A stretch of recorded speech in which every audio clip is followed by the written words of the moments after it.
मेरे प्यारे बच्चों, आप सभी को नमस्कार। क्या हाल है आप सभी के? उम्मीद है आप ठीक ठाक होंगे, मस्त होंगे, बढ़िया होंगे। मेरे दोस्तों, आप सभी का स्वागत है मेरी इस क्लास में। मेरे प्यारे बच्चों, आज से हम स्टार्ट कर रहे हैं बहुत ही जरूरी टॉपिक, जिसकी सबसे ज्यादा डिमांड रहती है। मेरे बच्चों, जब से एग्जाम्स के पैटर्न बदले हैं, तो जो टॉपिक मैं आज कराने जा रहा हूं, डीआई, डाटा इंटरप्रिटेशन, डीआई बोलते हैं, डाटा इंटरप्रिटेशन बोलते हैं इसे। इस टॉपिक से बहुत छोटे सवाल पूछे जाते हैं, क्योंकि अगर इसमें बड़ा सवाल देगा तो आपको करने में समय लगेगा। अब बहुत छोटे छोटे टॉपिक इससे पूछे जाते हैं, बहुत छोटे छोटे से क्वेश्चन होते हैं, लेकिन आपको जानकारी पूरी तरीके से बेसिक होनी चाहिए कि मतलब क्या है, क्या क्या उसकी वैल्यू है, वो सारी चीजें पता होनी चाहिए। तो आज मेरे प्यारे बच्चों, हम डीआई स्टार्ट कर रहे हैं, डाटा इंटरप्रिटेशन। आप सबसे उम्मीद है बहुत ध्यान से पढ़ेंगे और बहुत जल्दी से सीखेंगे। मेरे प्यारे बच्चों, डीआई के टाइप क्या क्या हैं, अब हम उस पर चर्चा कर रहे हैं। तो डीआई जो है, एक तो है टेबुलर रिप्रेजेंटेशन होता है डाटा का, एक तो होता है टेबुलर रिप्रेजेंटेशन, यानी इस तरह से हम टेबल में डाटा को रिप्रेजेंट कर दें कि भाई 11th क्लास में कितने लड़के हैं, कितनी लड़कियां, टोटल बच्चे, बीए फर्स्ट में, सेकंड में, थर्ड में कितने बच्चे, कितने लड़कियां, ये सब, ये टेबुलर डाटा हो गया। दूसरा है मेरे बच्चे, उसी टेबुलर डाटा को हम डायग्राम के रूप में समझाते हैं। कैसे समझा सकते हैं? डायग्राम के रूप में समझाते हैं। यानी आंकड़े जो होते हैं उनको प्रस्तुत करने के दो तरीके होते हैं, या तो हम टेबुलर फॉर्म में रिप्रेजेंट कर देते हैं, सीधा सीधा टेबल दिखा के, या फिर हम उन पे, उन आंकड़ों के आधार पे एक डायग्राम बनाते हैं और उस डायग्राम के आधार पे चीजें समझाते हैं। आइए मेरे दोस्तों, इसी बात पर चर्चा करते हैं। तो अब हमें चर्चा ये करनी कि टाइप्स ऑफ डायग्राम रिप्रेजेंटेशन, कि भाई जो डायग्राम्स होते हैं उनको किस किस तरीके से रिप्रेजेंट किया जा सकता है।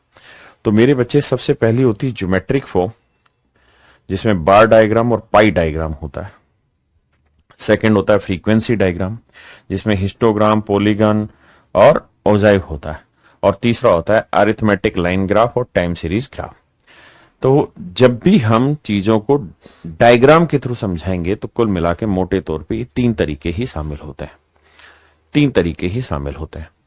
अब बार ग्राफ क्या है, बार डायग्राम क्या है, पाई डायग्राम क्या है, हिस्टोग्राम क्या है, पॉलीगन क्या है, ओजाइव क्या है, टाइम सीरीज ग्राफ्स क्या है, अरिथमेटिक लाइन ग्राफ्स क्या है, इन सारी चीजों पे चर्चा करेंगे। लेकिन इनमें से बहुत सारी ऐसी चीजें जो हमारे सिलेबस का हिस्सा है ही नहीं, जिस पे हमारे पेपर में, किसी भी एग्जाम में, चाहे वो यूपी का हो, चाहे वो हरियाणा का हो, राजस्थान का हो, यूपीसी सेट हो, यूपीएससी सी सेट हो, या कोई भी एग्जाम हो, उसमें क्वेश्चन पूछे ही नहीं जाते हैं। ये बेसिकली टॉपिक 9th-10th का टॉपिक है, ठीक है। 10th में अच्छे लेवल पे आता है, उसका बाद अगर आप स्टैट्स पढ़ेंगे तो स्टैट्स में ये चीजें बहुत अच्छे लेवल पे दे रखी होती हैं। लेकिन हम उतना ही पढ़ेंगे, इनमें से वही चीजें पढ़ेंगे जो हमारे एग्जाम के लिए जरूरी है, वही चीजें आज हम पढ़ने जा रहे हैं। तो मेरे प्यारे बच्चों, आज मैं आपसे जो डिस्कस करने जा रहा हूं, बार डायग्राम की, जैसे बताया ना यहाँ पे बार डायग्राम, बार डायग्राम कितने टाइप के होते हैं। तो सिंपल बार डायग्राम है, मल्टीपल बार डायग्राम है, components of division, percentage bar diagram, ये सब कहानी बाद में समझाऊंगा। ये सिंपल बार डायग्राम के एग्जांपल लिए, लेकिन ये जब मुझे समझाना होगा तब मैं आपको समझाऊंगा। ये हिस्टोग्राम है, ये हो जाए। आज मेरे प्यारे बच्चों, मैं आपसे जो डिस्कस करने जा रहा हूं वो पाई डायग्राम है। बहुत सारी जगह आप इसे पाई चार्ट के नाम से समझते होंगे, पाई चार्ट। तो अब आप अपनी हेडिंग डाल लीजिए कॉपी में कि आज हम पाई चार्ट पढ़ने जा रहे हैं। क्या पढ़ने जा रहे हैं मेरे प्यारे बच्चों? पाई चार्ट पढ़ने जा रहे हैं। पाई चार्ट क्या होता है? एक सर्कुलर मेजरमेंट होता है, एक सर्कल होता है, और सर्कल के अंदर उनके प्रपोर्शन के अकॉर्डिंग वैल्यूज पुट की जाती है, उनके प्रपोर्शन के अकॉर्डिंग वैल्यू पुट की जाती है। जैसे मान लीजिए कोई सर्कल है, और मैं कह रहा हूं भाई एक शहर है, शहर में दो भाषाएं बोली जा रही हैं, इंग्लिश और हिंदी। जो इंग्लिश है वो बोली जा रही है 30%, और जो हिंदी है वो बोल रहे हैं मेरे प्यारे बच्चों 70%। 70%। इंग्लिश 30%, हिंदी 70%। अब मेरा आपसे सवाल यह है कि यार ये तो सर्कल है, और अगर ये सर्कल है मेरे प्यारे बच्चों, अगर ये सर्कल है, देखिए आप बार बार फालतू कमेंट करेंगे, उठा के ब्लॉक कर दिया जाएगा, वो मत करिए। काम के कमेंट करिए। तो मेरे बच्चे ये जो है सर्कल है। अब सर्कल और परसेंटेज में डिफरेंस है। परसेंटेज 100 पे रिप्रेजेंट होती है, जबकि सर्कल जो रिप्रेजेंट होता है वो 360 डिग्री पे रिप्रेजेंट होता है। सर्कल जो रिप्रेजेंट होता है मेरे बच्चे 360 डिग्री पे रिप्रेजेंट होता है। यानी अगर मैं इसकी बात करूं सेंटर की, तो ये मान लीजिए सेंटर है, तो ये इसकी रेडियस है, और ये जो घूमता है ये पूरा 360 डिग्री घूमता है, पूरा 360 डिग्री घूमता है, ये पूरा 360 डिग्री घूमता है, पूरा 360 डिग्री मेरे प्यारे बच्चों घूमता है। हाँ जी, तो ये एंगल बनाता है 360 डिग्री। क्या बनाता है? एंगल बनाता है 360 डिग्री। अब मेरे प्यारे बच्चों मैं आपको क्या समझाना चाह रहा हूं, मैं आपको ये कहना चाह रहा हूं कि किसी भी डाटा को जब हम पाई चार्ट में रिप्रेजेंट करते हैं तो कैसे रिप्रेजेंट करते हैं, उस बात पे चर्चा करते हैं। आइए मेरे प्यारे बच्चों, टोटल बच्चे कितने हैं? तो आप कहेंगे 100%। यानी इन 100% बच्चों को मुझे रिप्रेजेंट करना है पाई चार्ट में। किस में रिप्रेजेंट करना है मेरे बच्चे? पाई चार्ट में। और 100% बच्चों को पाई चार्ट में रिप्रेजेंट करना है, तो पाई चार्ट में पूरा रिप्रेजेंटेशन कितना होता है? 360 डिग्री। पूरा रिप्रेजेंटेशन कितना होता है? 360 डिग्री। आपने कहा जी हाँ। तो 360 डिग्री 100% बता रहा है, तो 1% की वैल्यू क्या होगी? 360 डिग्री बटे 100, यानी 3.6 डिग्री। इसका मतलब 1% जो कोण बनाएगा वो 3.6 डिग्री बनाएगा। 1% जो कोण बनाएगा मेरे प्यारे बच्चों 3.6 डिग्री बनाएगा। अब मैं आपको कहूं कि भाई 30% कितने डिग्री का कोण बनाएगा, तो 30% बनाएगा 30 गुना 3.6 डिग्री, तो 36 दिए 108 डिग्री का। मेरे बच्चे मैं कहूं 70 डिग्री कितना, 70 माफ करिए 70% कितना कोण बनाएगा, तो 1% की वैल्यू 3.6 डिग्री, तो 70% की वैल्यू कितनी? 7 6 42, 7 3 21 और 4 25, 252 डिग्री। अब मेरे बच्चे हमने क्या करना है, हमने ये कोई लाइन खींच ली इसके अंदर रेडियस। अब मैं क्या करूंगा, अब इस रेडियस का कमाल करेंगे। क्या कमाल करना है सर इसमें, कि अब हमने ये देखना है कि यहां से कितने डिग्री मेरे बच्चे? 108 डिग्री। 108 डिग्री कहां पे पूरा होता है वो एंगल देख लेना है, डी से माप लेना है। जहां 108 डिग्री हो रहा है वहां ऐसे एक लाइन खींच देनी। तो ये कोण जो आया मेरे बच्चों, ये आया 108 डिग्री,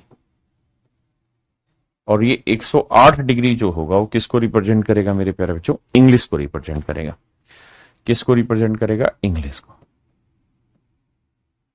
इंग्लिश को रिप्रेजेंट करेगा। ऐसी और होता तो और कौन बनाते, लेकिन बाकी जो कौन बच गया मेरे प्यारे बच्चों कितना बच गया, तो आप कहेंगे 252 डिग्री। 252 डिग्री बच गया। तो ये जो 252 डिग्री आया ये किसको रिप्रेजेंट करेगा? हिंदी को। ये मेरे प्यारे बच्चों रिप्रेजेंट करेगा हिंदी को। अब क्या होता है, छोटी क्लासों में हम इसी को कलरफुल बना देते हैं। कैसे कलरफुल बनाते हैं वो समझिए। ये बना दिया इंग्लिश का, ठीक है जी। वहीं अगर मेरे बच्चों हम इसे उसमें बनाएं, ये बना दिया मैंने हिंदी का। ये हो गया मेरे प्यारे बच्चों मेरा पाई चार्ट। ये मेरे नन्हे मुन्ने बच्चों मेरा क्या बन गया? Pie chart. क्या आप मेरी बात से सहमत है? बहुत ज्यादा। एक पाई चार्ट और बनाइए। मैं आपको कह रहा हूं एक क्लास है, क्लास है एसएससी की, और इस क्लास में बायो जो पढ़ने वाले बच्चे हैं वो हैं 20,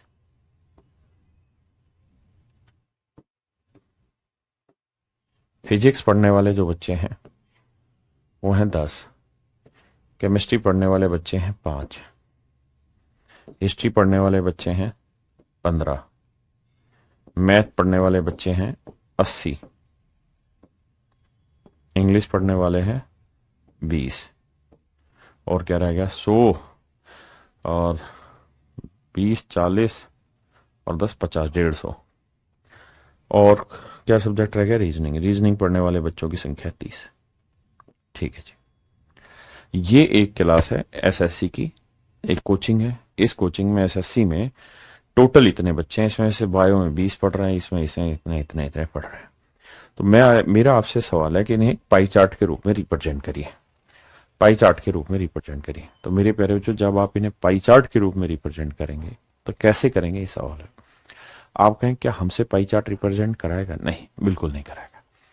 लेकिन वो बनता कैसे है, अगर हम इस बात को तसल्ली से समझ गए तो उसके बाद किसी भी सवाल में हमें कोई दिक्कत नहीं आएगी। ये मेरा दावा आपके साथ। आइए आइए देखिए मेरे दोस्त, अब मुझे दो बात समझनी है कि भाई ये जो है ये 360 डिग्री रिप्रेजेंट कर रहा है, जबकि सवाल में टोटल बच्चे अगर मैं देखूं तो देखो 5 और 5 10 की जीरो, हंसल 1, 3 और 1 4, 2 6, 6 और 8 14, 14 और 1 15, 15 और 1 16, 16 और 2 18, 180 डिग्री। 180 बच्चे हैं, तो 180 स्टूडेंट हैं। और मेरे प्यारे बच्चों, 180 स्टूडेंट को मुझे निरूपित करना है, रिप्रेजेंट करना है किस पे? 360 डिग्री पे। क्योंकि पाई चार्ट में निरूपित करूंगा तो 360 डिग्री होगा। हाँ जी, तो भैया एक स्टूडेंट को कितने पे रिप्रेजेंट करूंगा? 360 बटे 180, and that will come to 2 degree. तो एक स्टूडेंट जो है 2 डिग्री, एक स्टूडेंट जो है मेरे प्यारे बच्चों कितना आया? 2 डिग्री। अगर मेरे बच्चों एक स्टूडेंट 2 डिग्री है तो विश्वास करिए मेरी बात पे, अब हमें यहां से कहानी घुमाते ले जाना है। कैसे वो समझाता हूं। भाई एक स्टूडेंट 2 डिग्री, तो बायो का कितना बन गया भाई? मान जा, बायो का कितना बन गया भाई? 20 दूनी 40 डिग्री, इसका 20 डिग्री, क्योंकि एक बच्चा 2 डिग्री बना रहा है तो 10 डिग्री, 30 डिग्री, 80 डिग्री, 40 डिग्री और 60 डिग्री। अब मेरे बच्चों जब रिप्रेजेंटेशन करना होगा तो ऐसे ही करना है भाई। 40 डिग्री ये वाली लाइन ले लेते हैं, ठीक है, ये 40 हो गया। फिर है 20 डिग्री, ये छोटी बना देते हैं। फिर है 10 डिग्री, ये और छोटी बना देते हैं। फिर है 30 डिग्री, ये बड़ी बना देते हैं, ठीक है। 40 20 10, फिर मेरे भाई एक 80 डिग्री होगा, 80 डिग्री यहां बना दिया, ठीक है जी। डी से माप के बनाएंगे। फिर एक 40 डिग्री और एक 60 डिग्री, ऐसे हमने कोण बना दिए। क्या हम कहेंगे जी ये 40 डिग्री का है, ये हो गया बायो का, ये 20 डिग्री का है, ये हो गया भैया फिजिक्स का, ये 10 डिग्री है, ये हो गया केमिस्ट्री का, ये मेरे बच्चों 30 डिग्री है, ये हिस्ट्री का। फिर 80 डिग्री है, ये हो गया भैया मैथ का। फिर 40 डिग्री है, ये हो गया इंग्लिश का। और फिर है मेरे भाई 60 डिग्री, ये है रीजनिंग का। तो इस तरीके से मेरे प्यारे बच्चों पाई चार्ट बनाएंगे, अलग अलग ग्राफ में अलग अलग रंग बना दें। हाँ जी, ओहो मैथ में गड़बड़ कर दी, 80 बच्चे थे तो डबल होना था, सॉरी 160 डिग्री, माफ करिएगा। तो यहां 160 लिखना है, सही से बना देना डीवी नाप नूप के प्रॉपर, ठीक है जी। किसी भाई को दिक्कत है? ये मेरे प्यारे बच्चों पाई चार्ट का टोटल कुल मिला के खेल है, और आपके सवाल में पेपर में सबसे ज्यादा पाई चार्ट से सवाल पूछे जाते हैं। अब आइए पाई चार्ट के एक्चुअल क्वेश्चन पे चलते हैं जो पेपर में आते हैं। बहुत जल्दी जल्दी से रगड़ेंगे, है ना, बहुत लंबा टाइम नहीं लेंगे। आइए, बिल्कुल बेसिक से उठाए हुए सवाल है। कहता भैया एक हॉस्टल में विभिन्न भाषा बोलने वाले छात्रों की संख्या नीचे दी गई है, डेटा को पाई चार्ट में प्रस्तुत करें। तो पाई चार्ट में बनाना है तो टोटल नंबर ऑफ स्टूडेंट कितने? 72। तो 72 स्टूडेंट रिप्रेजेंट कर रहे हैं 360 डिग्री को। आप कहेंगे हाँ, तो एक स्टूडेंट रिप्रेजेंट करेगा 360 बटे 72 यानी 5। तो एक यूनिट की वैल्यू 5, तो 5 चौक 20 डिग्री इसका बनेगा, 35 डिग्री इसका, और ऐसे ही 5 से गुना करते रहे। इन सब के कोण आ जाएंगे, उसके बाद सबको बनाना आसान होगा। जी सलोनी, रिया, सौरभ, भारतेंद्र, तुलसी, अभिषेक, तौसिफ से पढ़ाई पे ध्यान दो। आप सबके कमेंट आ रहे हैं और मैं देख रहा हूं। किसी भाई को कोई दिक्कत यहां तक? नहीं, बहुत आसानी से कर लेंगे। सेम यही सवाल है, ठीक है। कह रहा है जुलाई 2004 के महीने में गृह स्वामी ने अपना मासिक वेतन 7200 नीचे दिए गए विभिन्न मदों पर खर्च किया। दी गई जानकारी को पाई चार्ट के रूप में प्रस्तुत करना है। तो भाई ये टोटल जो खर्चा है वो 7200 रुपए है। तो 7200 जो है वो रिप्रेजेंट कर रहा है मेरे बच्चों किसको? 360 डिग्री को, क्योंकि पाई चार्ट में 360 डिग्री होगा। तो 1 रुपया होगा 7200 बटे में ले आएंगे, तो 1/20 डिग्री। इसका मतलब 1 रुपया जो है वो 1/20 डिग्री को निरूपित करेगा। अब जहां जो वैल्यू पूछी वहां उसे 1/20 से गुना कर देंगे, और ऐसा करने के बाद फिर आपके पास डिग्री की वैल्यू आ जाएगी। हाँ जी,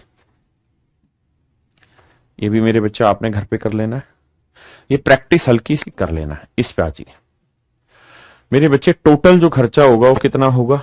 ये कह रहा है दिल्ली में घर निर्माण में खर्चे आए हैं, तो टोटल 100% खर्च होगा, और 100% खर्चा किसको रिप्रेजेंट करेगा, तो आप कहेंगे जी 360 डिग्री को। तो मेरे बेटा 1% की वैल्यू कैसे निकलेगी, भाग दे के, तो वो आएगी 3.6 डिग्री।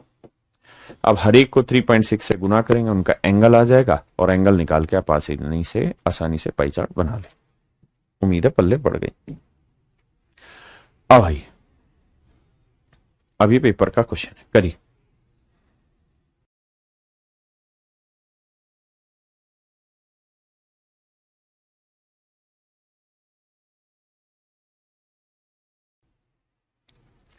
कहता है दिए गए पाई चार्ट का अध्ययन करें और निम्नलिखित प्रश्न का उत्तर दें। The population of village D in 2020 was this. What was the population of village A in 2020? Total population of these 6 villages 100%। कहता है भाई 6 गांव हैं, 6 गांव की टोटल पॉपुलेशन 100% है, ठीक है जी। और 2020 में सारे गांवों की जो पॉपुलेशन है, the population of village D village कहां ही रहा, तो विलेज डी की पॉपुलेशन 10,500 है। तो यहां दिखा रहा है 8%। डाटा आपको दिखाई दे रहा है, क्या आपको दिखाई दे रहा है डाटा? Very good. अगर ये 8% है तो मेरे प्यारे बच्चों सवाल में कह रहा है कि भाई 8% जो है वो रिप्रेजेंट कर रहा है 10,500 को, तो 1% की वैल्यू क्या होगी, बटे 8। 1% की वैल्यू क्या होगी मेरे बच्चे, बटे 8। हाँ जी। अब सवाल में पूछ रहा है what was the population of village in A in 2020। कह रहा है पूरे गांव की जनसंख्या बताओ, तो पूरे गांव की जनसंख्या 100% होगी, तो 1% की वैल्यू इतनी, तो 100% की वैल्यू कितनी। तो ये जो कैलकुलेशन करोगे मेरे बच्चों, ये आएगा आपके टोटल गांव की पॉपुलेशन, ये आ जाएगी आपके गांव की पॉपुलेशन। अब बात आती कैलकुलेशन की। आपके पास 2 तरीके हैं, या तो आप 8 से भाग दे लें, देखिए बड़ा आसान है, काटेंगे सोल्व कर लेंगे। हाँ है ना, sorry what was the population of village, अच्छा, माफ करिए। सवाल में पूछ रहा है what was the population of village A in 2020। A शहर की 2020 में कितनी जनसंख्या, माफ करिए, तो ए की है 12%, तो कह रहा है 12% की वैल्यू बताइए क्या होगी। 1% कितनी, तो 12% की वैल्यू कितनी। अब मेरे बच्चे सिंपल कैलकुलेशन है, सोल्व कर देंगे। कुछ पल्ले नहीं पड़ रहा तो आप क्या अप्लाई कर देंगे इसके अंदर, सर हम अप्लाई कर देंगे इसमें क्या चीज, डिजिटल सम, और वहां से निकाल लेंगे। या सिंपली सोल्व करें भाई, 4 दूनी 8, 4 3 12। अब ध्यान देना 5 और 1 6, यानी ये जो नंबर है ये भी मेरे प्यारे बच्चों 3 से भाग हो रहा है, और ये भी 3 से, तो जो भी मेरा आंसर हो 3 गुना 3 9 से भाग होना चाहिए। तो देखो यार 7 7 14 14 और 8 22 22 और 5 27, 7 से भाग हो रहा है। 5 5 10 8 18, ये भी भाग हो रहा है 9 से। तो 2 ऑप्शन हो रहे हैं, यहां देखोगे तो 5 10 8 अरे तेरी से सारे भाग हो रहे हैं 9 से। तो भैया आपको फिर यूनिट डिजिट से सोल्व करके करना पड़ेगा सवाल, सारे हो रहे, करना पड़ेगा कैलकुलेशन। आइए, कह रहा है what is the central angle corresponding to the sector indicating the expenses incurred on health. Health पे जो खर्चा हुआ है वो कितने डिग्री का कोण बना रहा है, ये आपको बताना है। तो सबसे पहले देखो टोटल खर्चा कितना है, तो भैया इलेक्ट्रिकल पे 5,000,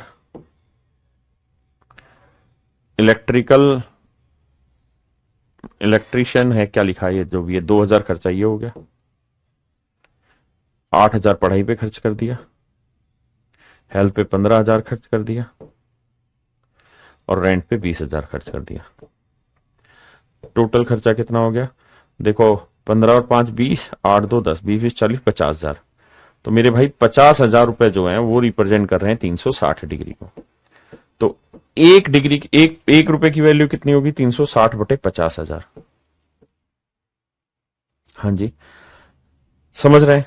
फिर से समझाता हूं, ध्यान देना भाई। टोटल खर्चा 20 और 15 35, 35 और 5 40,000, 40 और 10 50,000 है। 50,000 रिप्रेजेंट कर रहा है 360 को, तो 1 डिग्री 1 रुपए की वैल्यू आ जाएगी 360 बटे 50,000।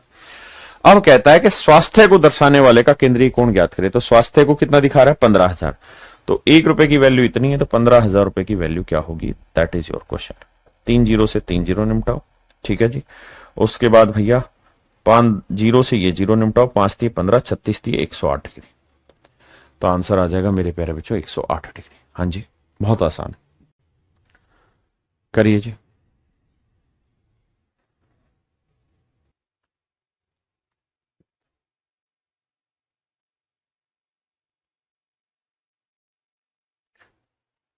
भाई आसानी से निकाल लोगे। टोटल होगा 40 10 50 और 50 100, 100% रिप्रेजेंट करेगा 360 को, तो 1% की वैल्यू 3.6, तो 40% की वैल्यू कितना, आराम से आप आसानी से कर लेंगे। हाँ जी, तो 40 गुना 3.6, तो गुना करोगे तो आएगा 144 डिग्री। हाँ जी, और वैसे भी याद रखना 100% 360 डिग्री, तो 1% की वैल्यू हमेशा 3.6 डिग्री आएगी।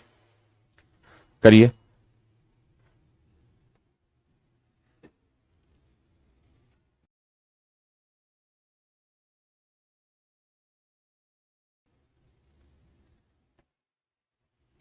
देखिए मेरे बच्चे, सवाल में कह रहा है कि 7 जिले हैं, ये 7 जिले, इन 7 जिलों की जनसंख्या 150 करोड़ है। तो टोटल अगर निकालोगे तो 100% होगा, तो 100% की वैल्यू है मेरे बच्चों 150 करोड़।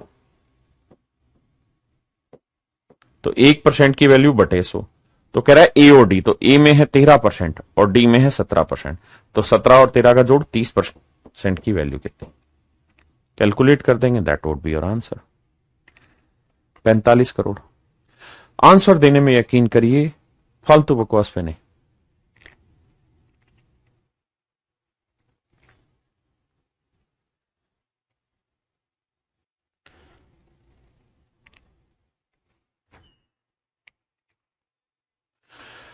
सवाल में मेरे बच्चों कह रहा है कि भाई कुल मिला के अंक है 3000, तो रीजनिंग में कितने, तो भैया टोटल 360 डिग्री, 360 डिग्री रिप्रेजेंट कर रहा है 3000 को, तो 1 डिग्री की वैल्यू 3000 बटे 360, तो कह रहा है रीजनिंग में तो 75 डिग्री की वैल्यू कितनी, तो भैया 360 डिग्री रिप्रेजेंट कर रहा है किसे मेरे बच्चों 3000 को, तो 1 डिग्री की वैल्यू बटे 360, तो भैया 75 डिग्री की वैल्यू कितनी, कैलकुलेट करेंगे, मेरा आंसर आ जाएगा।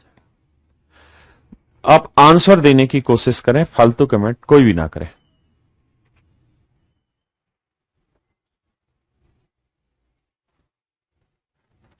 आसानी से कर लेंगे भाई, प्रैक्टिस कर लेनी इनकी।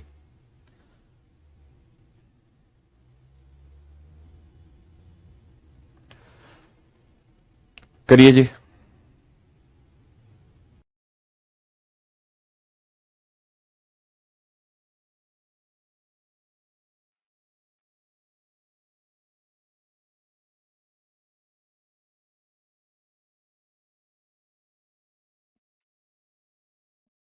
देखिए मेरे भाई, कहता है number of illiterate in different state दिखा रखा है। अब सवाल में क्या कह रहा है, ए बी और सी में निरीक्षणों की कुल संख्या, तो यहां देखोगे तो 22 और 14 और 20 को जोड़ोगे तो 20 और 10 30 और 20 50 56%, और इसमें है डी में कितने मेरे बच्चे 44%। कहता जी रेशियो निकालो, तो 4 11 44 और ये आएगा 14 चौकू 56। अब कह रहा है डी से निरीक्षणों की कुल संख्या से कितना प्रतिशत, डी से कितना ज्यादा है, तो ये डी से कितना ज्यादा है भाई, तो ये 3 ज्यादा है मेरे बच्चों, ठीक है। देखिए यार ध्यान से, ए बी सी का बन रहा है 56% और डी का बन रहा है 44, तो कह रहा है ये वाली वैल्यू इसका कितना परसेंट है, तो 14 11 का कितना परसेंट है ये निकालना, 14 11 का कितना परसेंट है। अब 14 बटे 11 को आप लिखेंगे 1 जमा 11 कम 11 3 बटे 11, और 1 बटे 11 होता है मेरे प्यारे बच्चों कितना, तो 9 सही 1 बटे 11, तो 3 बटे 11 कितना हो जाएगा 27 सही 3 बटे 11, तो 100, तो 1% 1 की वैल्यू 100%, और इसकी वैल्यू कितनी होगी 27, तो लगभग 127% के आसपास हमारा आंसर आएगा, ऑप्शन डी। मेरी बात समझे? इजी है भाई, जैसा कर रहे थे वैसा ही है। अब इसको पढ़िए, यहां दो पाई चार्ट दिए।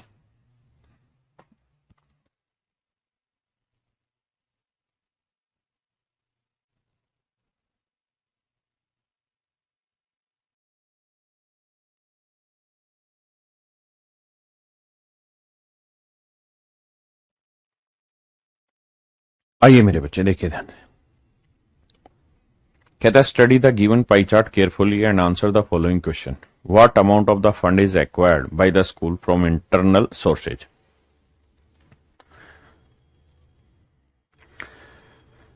देखिए यार, सवाल में कह रहा है कि स्कूल के पास जो पैसा आता है वो इस तरीकों से दिखाया गया है कि भाई 35% तो डोनेशन आ जाती है, 38% एक एनजीओ दे देता है, 12% गवर्नमेंट एजेंसी दे देती है, और इंटरनल सोर्सेज के थ्रू 15% पैसा आ जाता है। ठीक है जी। कहता है उसी पैसे का स्कूल खर्च कैसे करता है। Usages of fund by school, school कैसे खर्च करता है।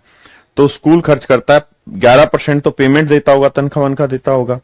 स्कूल मेंटेनेंस में 30% खर्चा आता है, रिजर्व 33% है, स्कॉलरशिप में 26% खर्चा आता है। तो इस तरीके से मेरे प्यारे बच्चों ये खर्चे किए जा रहे हैं। हाँ जी, अब हम सवाल पे फोकस करते हैं। यहां से क्वेश्चन स्टार्ट है। कह रहा है the entire fund, the entire found that school gets, the entire fund हो गया, द एंटायर फंड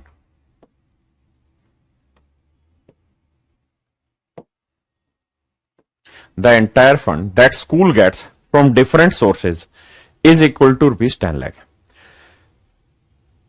कहता है स्कूल को विभिन्न स्रोतों से मिलने वाला पूरा फंड जो है वो 10 लाख रुपए के बराबर है। टोटल कुल मिला के उसे जो पैसा मिला वो 10 लाख रुपए के बराबर है। ठीक है जी। तो देखो जी, ये है पैसा कलेक्ट करने का तरीका कि भाई sources of funds in school, school में पैसा कहां से आता है। अब कह रहा है the entire fund that school gets from different sources is equal to 10 lakh, वो 10 लाख के बराबर है। तो यहां अगर इन्हें देखोगे तो ये 100% है, तो मेरे प्यारे बच्चों 100% रिप्रेजेंट कर रहा है 10 लाख को। कितने को? 10 लाख को।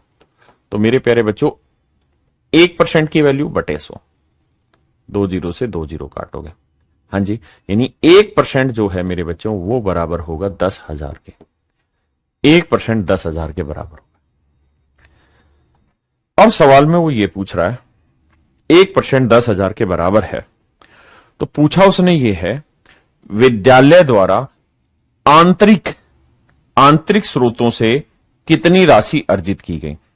The fund acquired by the school from internal sources. तो मेरे बच्चे इंटरनल सोर्सेज से कितना पैसा एक्वायर किया है? 15%। तो 15% की वैल्यू कितनी? अगर 1% की वैल्यू 10,000 है तो 15% की वैल्यू कितनी? 10,000 गुना 15 यानी 1.5 लाख रुपए। मतलब इंटरनल सोर्सेज से स्कूल ने जो पैसा अचीव किया वो कितना है मेरे बच्चों? 1.5 लाख रुपए। हाँ है ना मेरे प्यारे बच्चों? समझ में आया कि नहीं आया? करिए, कंफ्यूज नहीं होना सवाल में। ये सारे के सारे वो क्वेश्चन मैंने पिक किए जो बिल्कुल लेटेस्ट अभी अभी एग्जाम से आए हुए हैं।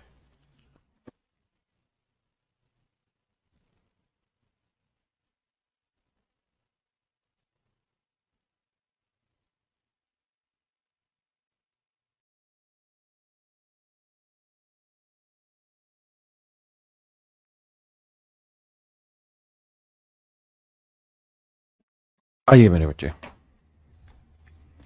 कहता निम्नलिखित पाई चार्ट कक्षा 12 के अनुभाग ABCDE में उपस्थित और उत्तीर्ण छात्रों की संख्या का डाटा दिखाता है। मतलब ये दिखा रहा है कि भैया अपीयर्ड स्टूडेंट 1800 बच्चे अपीयर हुए ABCDE में, ऐसे बच्चे अपीयर हुए। ठीक है जी। और कहता है जो पास हुए हैं 1800 में से वो केवल 800 बच्चे ही पास हुए हैं। तो 800 बच्चे जो माफ करिए जो पास हुए हैं, 800 बच्चे जो पास हुए हैं उसमें ए स्कूल में 20% पास है, बी में 30, 25, 15 और 10% बच्चे ही पास हुए। मैं लिख देता हूं, ए स्कूल में मेरे बच्चों 20%, बी स्कूल में 30%, सी स्कूल में 25%, डी स्कूल में 15% और ई स्कूल में 10% ही बच्चे पास हुए। तो सवाल ने आपसे यह जानना चाहा मेरे दोस्त कि how many student fail in section C, कि भाई सेक्शन सी में कितने बच्चे फेल हुए। तो इसका इलाज ये है कि पहले तो ये निकालो total student in section C, student in section C, कि भाई सेक्शन सी में कितने बच्चे हैं टोटल, और इसमें से पास इन सेक्शन सी। तो सेक्शन सी में पास कितने हुए, तो वो जब घटा दोगे आप तो रिजल्ट आ जाएगा fail in section C, fail in section C, कि भाई फेल सेक्शन सी में फेल कितने हुए। यानी आपको सबसे पहले निकालना पड़ेगा सेक्शन सी में टोटल बच्चे कितने। तो बेटे ये बताओ ये टोटल वैल्यू किसको रिप्रेजेंट कर रही है, तो आप कहेंगे 360 डिग्री को, 360 डिग्री। तो 360 डिग्री रिप्रेजेंट कर रहा है 1800 बच्चों को। बहुत सुंदर भाई। तो कह रहा है कि सी में कितने बच्चे हैं, 100 डिग्री, तो 100 डिग्री की वैल्यू कितनी, दैट इज माई क्वेश्चन। अब 0 से 0, 18, 36 5 180, 50 आएगा, 50 को 10 से गुना करेंगे 500। यानी ये बात तय हुई कि सेक्शन सी में मात्र 500 बच्चे, सेक्शन सी में मेरे प्यारे बच्चों 500 बच्चे, सेक्शन सी में 500 बच्चे। अब ये पता करना है कि भैया सेक्शन सी में पास कितने हुए। तो भैया पास हुए हैं 800। यहां तो वैल्यू थी डिग्री में, यहां वैल्यू दे रखी है परसेंटेज में। यहां वैल्यू किस में दी है मेरे बच्चों, परसेंटेज में। इसका मतलब 100% रिप्रेजेंट कर रहा है 800 को। तो अगर 100% रिप्रेजेंट कर रहा है 800 को, तो भैया 1% की वैल्यू 8 आ जाएगी। अब हमें पता करना है कि सेक्शन सी में कितने बच्चे पास हुए, तो आंसर है जी 25%। तो 25% की वैल्यू कितनी, मेरे बेटा ध्यान दो भाई, ये टोटल पास जो बच्चे हुए हैं 100% है, तो 100% रिप्रेजेंट कर रहा है 800 को, तो 1% की 800/100, तो सेक्शन सी में पास कितना है 25%। 25% की वैल्यू कितनी है, तो 25 8 200 बच्चे। यानी सेक्शन सी में पास हुए हैं 200 बच्चे। तो भैया 500 अपीयर हुए थे, 200 पास हो गए, तो फेल होने वाले कितने रहे, 300। इसका मतलब मेरे प्यारे बच्चों सेक्शन सी में 300 बच्चे फेल हो गए। अब जल्दी से कमेंट करके बताइए कितने बच्चे समझ गए। और आप सबको ये कसम है कि कोई भी एक से ज्यादा कमेंट मत करे एक सवाल के आंसर में।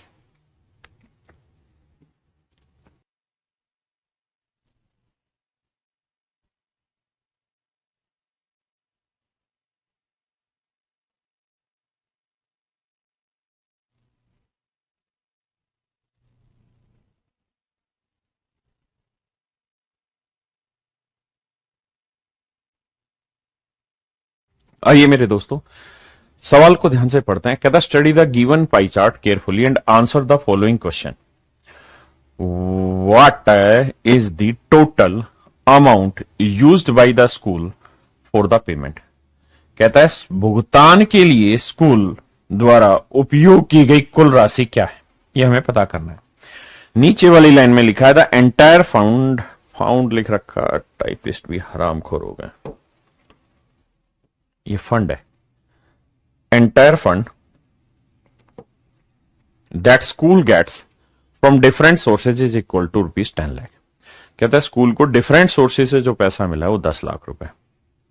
तो मेरे बच्चे एक बात बताओ, बहुत ध्यान से देखो, स्कूल को डिफरेंट सोर्सेज से इतना इतना पैसा मिला है। आप कहेंगे जी हाँ सर, इतना पैसा स्कूल को डिफरेंट सोर्सेज से मिला है। और ये जो पैसा ये किसके इक्वल है, 10 लाख के। अगर हम इसका परसेंटेज में रिप्रेजेंटेशन देखेंगे तो कितना परसेंट होगा बाबू, 50% या 100%? 100%। तो 100% रिप्रेजेंट कर रहा है 10 लाख, 100% रिप्रेजेंट कर रहा है 10 लाख को। आपने कहा जी बिल्कुल सही। किसी भाई को कोई दिक्कत है, किसी तरीके की कोई दिक्कत हो यहां तक? नहीं। अब स्कूल सवाल में कह रहा है कि भाई अब ये बताओ कि स्कूल ने पेमेंट के लिए जो फंड यूज किया वो कितना है। तो मेरे बच्चे पेमेंट के लिए जो स्कूल ने फंड यूज किया है वो लिखा हुआ 11%।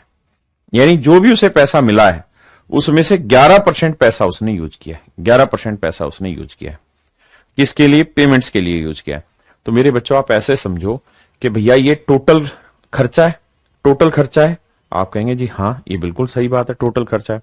तो टोटल खर्चा देखेंगे तो कितना बैठेगा, 100% बैठेगा, बिल्कुल 100% है। तो हमारे पास पैसा कितना था, 10 लाख रुपए, बचाया हमने कुछ है नहीं, तो 100% की वैल्यू 10 लाख है, तो 1% कितनी। अब मेरे से पूछ रहा पेमेंट कितनी की है, तो भैया 11%, तो 11% की वैल्यू कितनी, that is my question. 2 zero से 2 जीरो काटेंगे तो 1,10,000 मेरा आंसर आ जाएगा। यानी पेमेंट के लिए स्कूल से जो मैंने खर्चा किया वो 1,10,000 किया। ये अभी के करंट के पेपर में आए हुए सवाल है, बहुत ही आसान सवाल है, 2 पाई चार्ट डाल के आपको थोड़ा सा कंफ्यूज करेगा और कुछ नहीं, घबराना नहीं। क्लियर है बात?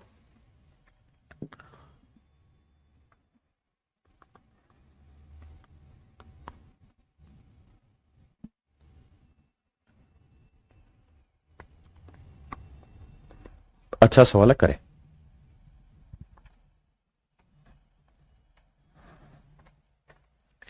देखिए मेरे प्यारे बच्चों, सवाल में क्या करा है, कहता निम्नलिखित पाई चार्ट कक्षा 12 के अनुसार ABCD में उपस्थित और उत्तीर्ण छात्रों की संख्या का डाटा दिखाता है। कहता जी 1800 बच्चे अपीयर हुए, 800 बच्चे पास हुए। अब कहता है कि भैया ए और बी में परीक्षा देने वाले छात्रों की संख्या के बीच अंतर कितना, अनुभाग ए और बी में परीक्षा देने वाले, find the difference between the number of student who appeared for the exam in section A and B. कहता है सेक्शन ए और बी में जिन बच्चों ने जो अपीयर हुए हैं उसके बीच का डिफरेंस कितना है। इसका यूज ही नहीं करवा रहा, सिंपल इसी पे सवाल बना रहा, 2 पाई चार्ट बना के सिर्फ आपको कंफ्यूज कर रहा है। देखिए ये टोटल 360 डिग्री होगा, आप कहेंगे हाँ, तो 360 डिग्री रिप्रेजेंट कर रहा है 1800 को, बिल्कुल सही बात है। ए सेक्शन में कितने बच्चे अपीयर हो रखे हैं जी, 42 डिग्री। बी सेक्शन में कितने बच्चे अपीयर हो रखे हैं जी, 50 डिग्री। तो ए और बी में डिफरेंस कितना आ गया सर, 8 डिग्री। तो कह रहा है 8 डिग्री की वैल्यू बताओ कितनी होगी। सोल्व कर देंगे मेरे बच्चे, तो आंसर आ जाएगा 40। आंसर आ जाएगा 40। सोल्व करो। क्या सब बच्चे आंसर निकाल पाए थे 40? Very good. एक बच्चा एक से ज्यादा कमेंट ना करे प्लीज। सवाल में कह रहा है कि भाई दिए गए आंकड़ों का अध्ययन करें और निम्नलिखित प्रश्न का उत्तर दें। वर्ष 2015 में विभिन्न राज्यों की जनसंख्या से संबंधित डाटा पाई चार्ट और तालिका के रूप में आपके सामने दिखाया गया है। यदि दिए गए राज्यों की कुल जनसंख्या 3,15,000 है, तो भैया टोटल पॉपुलेशन ये कितनी हुई, तो आप कहेंगे 100%। टोटल पॉपुलेशन कितनी हुई, 100%। तो 100% रिप्रेजेंट कर रहा है 3,15,000 को। 100% रिप्रेजेंट कर रहा है 3,15,000 को। आपने कहा जी ओके, क्योंकि टोटल जनसंख्या जो है दिए गए राज्यों की कुल जनसंख्या 3,15,000 और यहां देखेंगे तो 100%, तो 100% रिप्रेजेंट कर रहा है 3,15,000 को। बिल्कुल सही। तो 1% की वैल्यू इतनी आ गई। तो हमें कह रहा है गोवा और मध्य प्रदेश में निरक्षर लोगों की कुल संख्या कितनी है। तो सबसे पहले बताओ गोवा और मध्य प्रदेश की जनसंख्या कितनी कितनी है। तो आप कहेंगे सर गोवा की जो जनसंख्या है, गोवा कहां है, 12% है, और मध्य प्रदेश की जनसंख्या क्या है, 20% है। लेकिन गोवा और मध्य प्रदेश में रेशियो अलग अलग है, तो भी अलग अलग कैलकुलेट करना पड़ेगा। यहां तक की बात आ गई समझ में? आपने कहा जी आ गई। अब पॉइंट टू पॉइंट बात करते हैं आगे।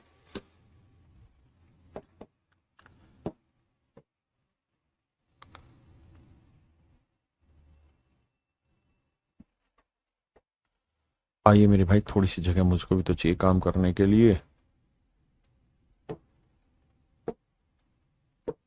आइए अब समझते हैं। मैं अगर आपको ये कहूं कि भाई गोवा में टोटल पॉपुलेशन कितनी है, 1% की वैल्यू आ गई 3150। 1% की वैल्यू 3150। तो गोवा की टोटल पॉपुलेशन कितनी है, 3150 गुना 12, क्योंकि 1% की वैल्यू 3150 है, तो गोवा की पॉपुलेशन है 12%, तो 12% की वैल्यू इतनी होगी।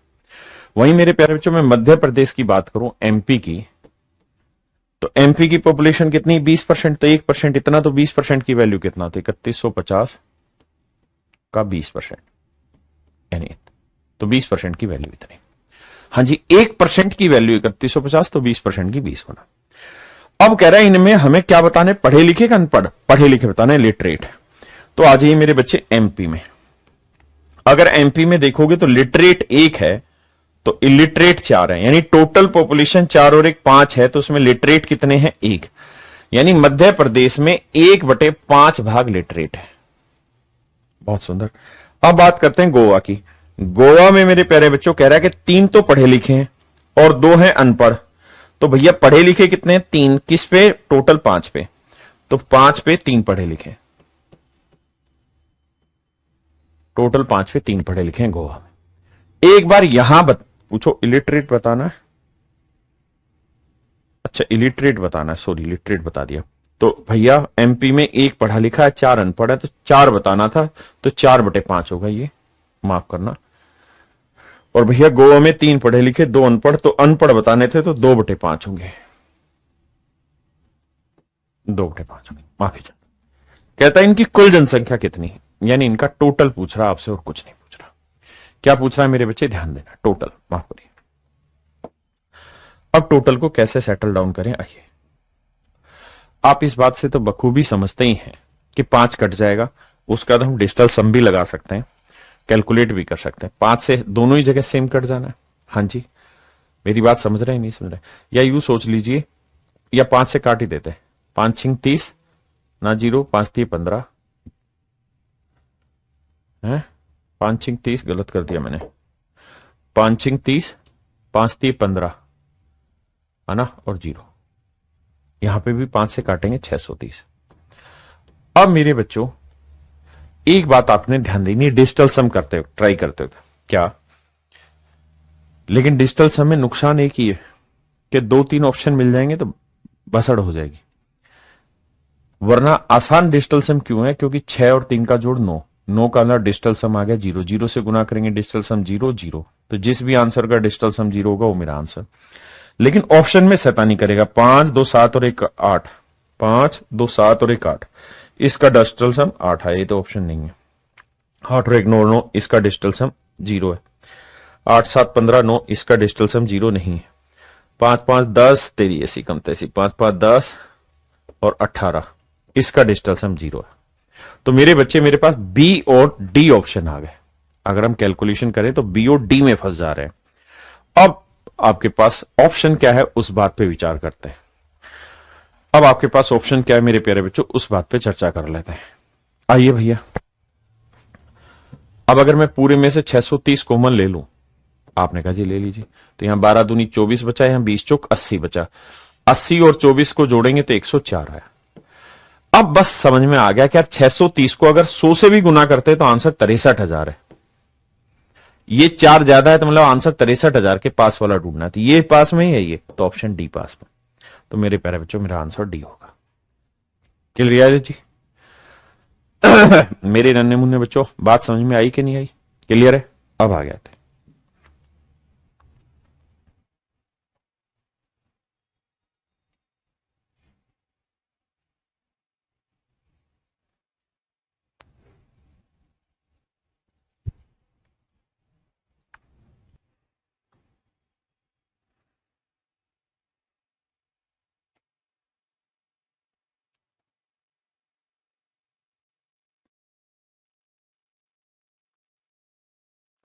आइए मेरे दोस्त, कह रहा study the given pie chart carefully and answer the following question.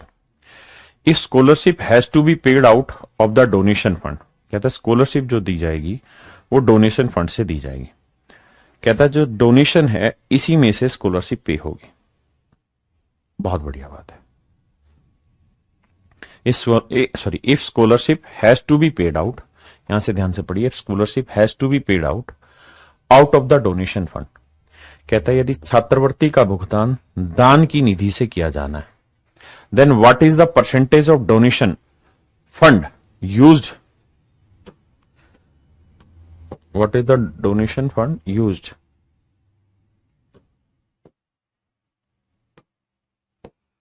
Used for this purpose. तो बताओ कि डोनेशन जो है उसका कितना भाग तो इस उद्देश्य के लिए उपयोग की जाने वाली दान निधि का प्रतिशत क्या है। कहता है भैया डोनेशन में जो पैसा आया और स्कॉलरशिप में जो पैसा खर्च हुआ, वो स्कॉलरशिप में जो पैसा खर्च हुआ और डोनेशन में आए पैसे का कितना प्रतिशत है, ये हमारे सवाल का उत्तर होगा। आपका टाइम स्टार्ट होता है, अब करिए। तो आप पहली बात ये कहेंगे, देखो सर, स्कूल को विभिन्न स्रोतों से मिलने वाला फंड, पूरा फंड 10 लाख रुपए के बराबर है। ठीक है जी, अगर 10 लाख रुपए के बराबर है तब सवाल को समझाते हैं, लेकिन ऊपर वाला हिस्सा मिटाते हैं क्योंकि काम करने के लिए जगह चाहिए।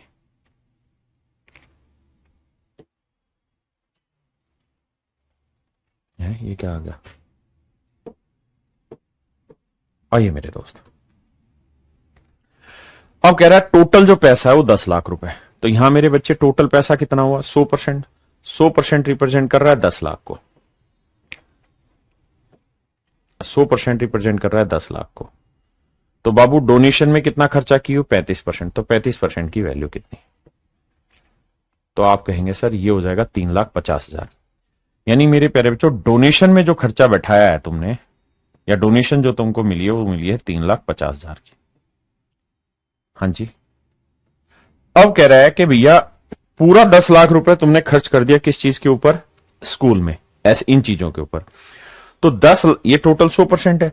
तो 10 लाख का जो खर्चा किया है, समझ रहे हो ना मेरी बात को? 10 लाख का खर्चा किया स्कूल में, तो ये सारा खर्चा है 100%। तो 100% खर्चा रिप्रेजेंट कर रहा है 10 लाख को। तो भैया स्कॉलरशिप पे कितना खर्चा हुआ? 26%। तो 26% की वैल्यू कितनी? गुना 26। आपने कहा जी बिल्कुल सही बात है। तो कैलकुलेट करेंगे तो यह आएगा 2,60,000।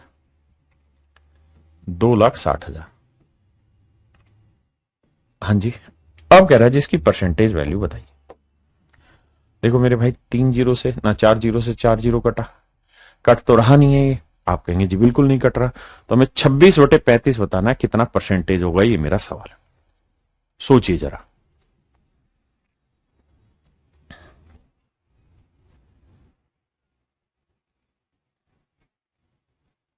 आइए मेरे दोस्त ध्यान से मेरी बात समझिए। अब हमें परसेंटेज कैलकुलेशन करनी है। हमें पता करना है 26/35 कितना परसेंट है। 26/35 कितना परसेंट है?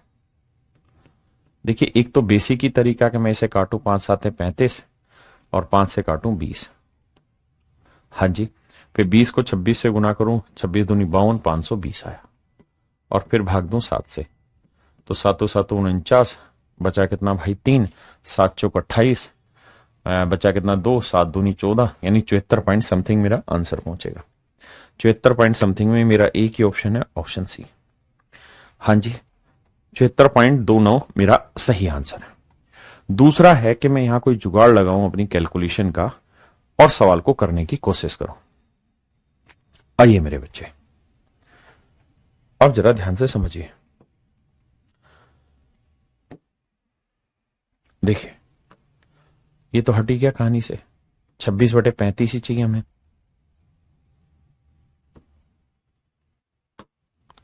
हमें तो 26/35 से ही मतलब था, गुना 100।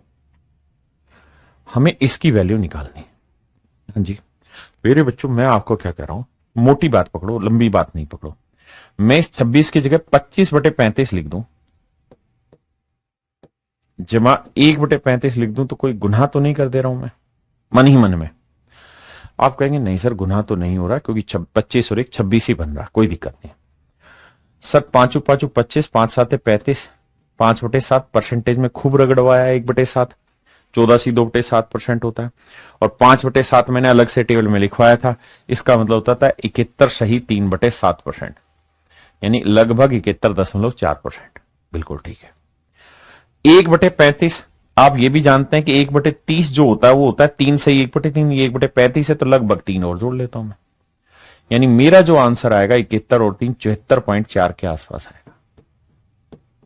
इससे थोड़ा ही कम रहेगा क्योंकि मैंने बड़ी वैल्यू ले रखी है, तो मैं ऐसे तोड़ लूंगा सवाल को। दूसरी चीज मेरे बच्चे, जब मैं इस सवाल को कर रहा था तो मैंने दो चीजें फोकस करनी थी। पढ़ते पढ़ते एक पहली चीज जो फोकस करनी थी वो ये कि मुझसे सवाल क्या पूछा गया। तो सवाल मुझसे पूछा गया देन व्हाट, बड़े ध्यान से सुनना, कोई जल्दबाजी नहीं है।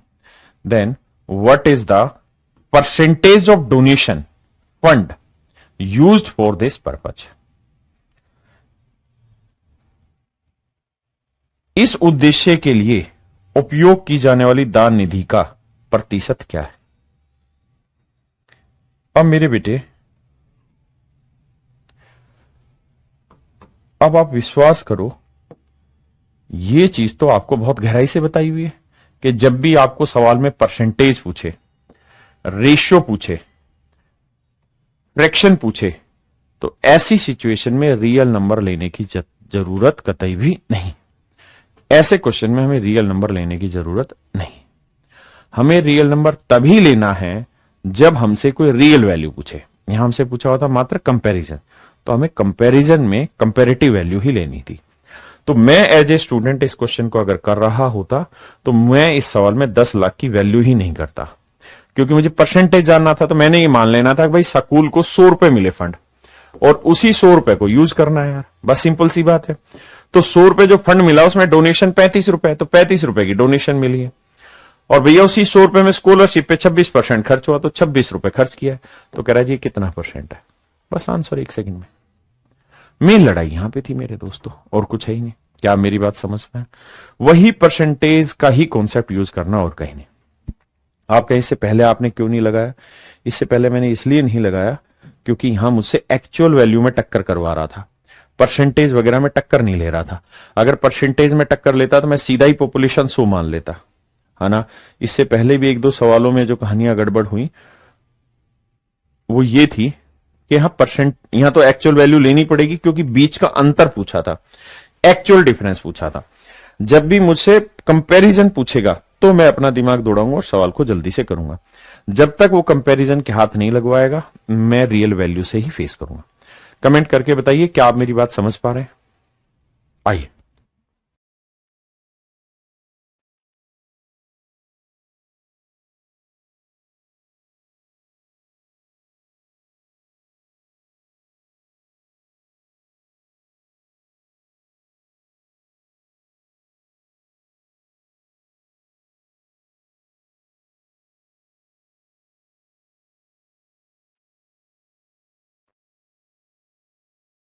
ये सवाल बेहद ही आसान है। पूछा क्या, उस बात पे चर्चा करते हैं। कहते the following pie chart shows the data of the number of appeared and pass student of class 12 in section A B C D. कहता है एबीसीडी में जो बच्चे अपीयर हुए वो और जो पास हुए वो। पूछा क्या उस पे आते हैं। कहता what is the percentage of students, what is the percentage of students, what is the percentage of students,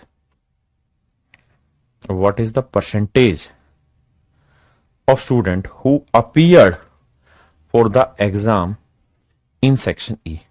कहता है सेक्शन E में कितने बच्चे एग्जाम में अपीयर हुए, बस इतनी बात पूछ रहा है। बेहद हल्का सा सवाल है, हल्के तरीके से उड़ाते हैं। देखिए मेरे बेटे, सेक्शन E में हमने मान लेना ये 1800 कोई जुट नहीं, ये टोटल कितना है 360 डिग्री, 360 डिग्री। तो हमने मान लेना कि 360 ही बच्चे अपीयर हुए होंगे। तो 360 डिग्री 360 बच्चे थे, 1 डिग्री 1 बच्चा, तो 360 बच्चे अपीयर हुए। उसमें से सेक्शन ई में कितना अपीयर हुए 58 डिग्री, तो 1 डिग्री 1 बच्चा, तो 58 डिग्री 58। तो कह रहा भैया ये कितना परसेंटेज है। अब 58/360 हमें निकालना हो। पहले मैं डिटेल बताता हूं, फिर छोटी मोटी बातें करके बताएंगे आपसे। कहता जी आंसर बताइए क्या होगा। देखिए मेरे बच्चे, काटपीट चलाते हैं, आपको दिखाते हैं। 0 से तो 0 घटा, बिल्कुल ठीक है।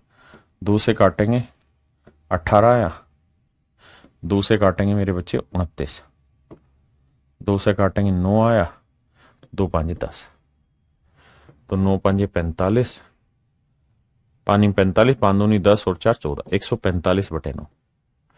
अब भाग दोगे तो 9 एकम 9, कितना बचा जी 5, 9 6 54, तो यानी 16 पॉइंट समथिंग आंसर है। अब ऑप्शन में नजर दौड़ा लेते हैं कि नजदीक है कि दूर दूर है। तो बेटा बहुत नजदीक है, 16.1 मेरा आंसर। आप कहें 16.1 पे ही क्यों गए? इसलिए कि भाग देने पे 1 बचा था, तो अगर मैं 10 भी लूंगा उससे आगे तो 1 ही आएगा, तो 16.1% मेरा आंसर है। हाँ जी, क्या मेरी इस बात से सहमत है कि नहीं? बस इतनी बात बताइए, बाकी चीजें मारिए गोली।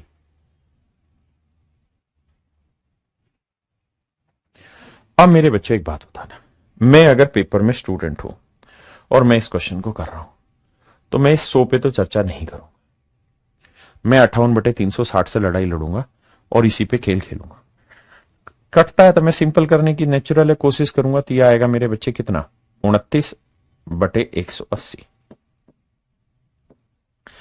29/180 कितना परसेंट होगा ये मुझे चाहिए।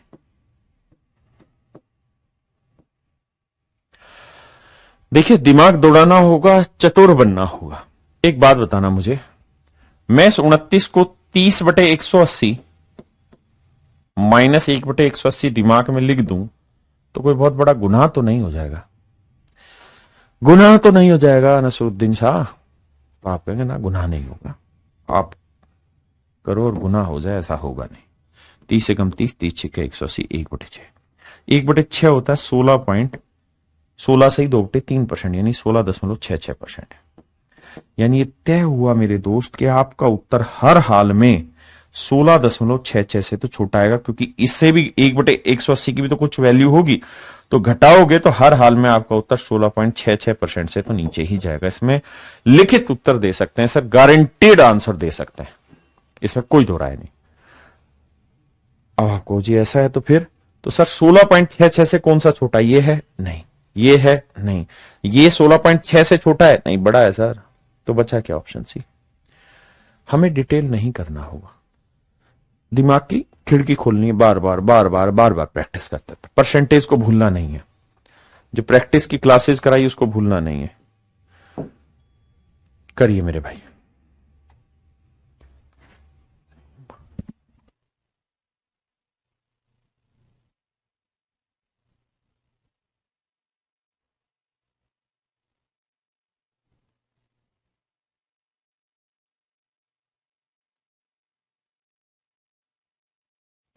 आइए मेरे दोस्त, अब सवाल में कह रहा है कि क्वेश्चन यही है, डायरेक्शन मतलब यही है, लेकिन इसके अंदर 5 सवाल आपसे पूछेगा। 1, 2, 3, 4 और 5, 5 सवाल पूछेगा। देखिए यार, ये ट्रेंड होता था पहले कि एक पाई चार्ट देता था और उससे 5 क्वेश्चन पूछता था।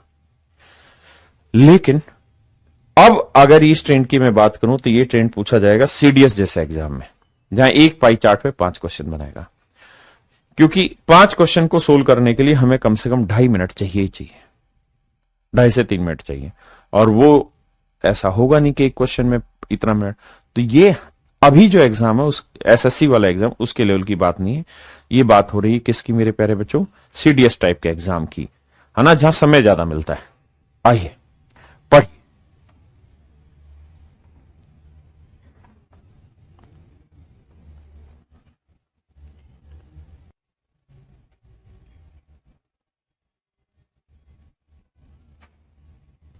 आइए मेरे दोस्त, सवाल बेहद आसान है।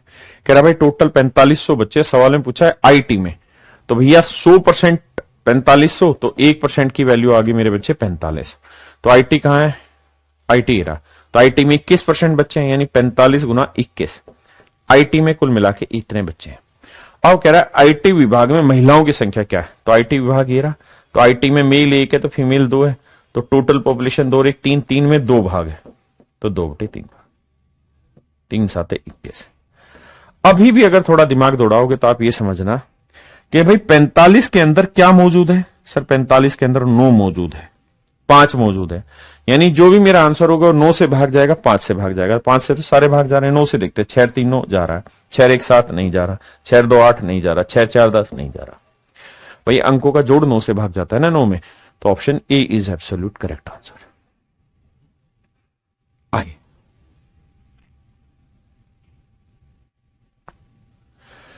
कहता है कुल विद्यार्थियों की संख्या का लगभग कितना प्रतिशत महिला विद्यार्थी विपणन विभाग में अध्ययन कर रही है? What is the approximate percentage,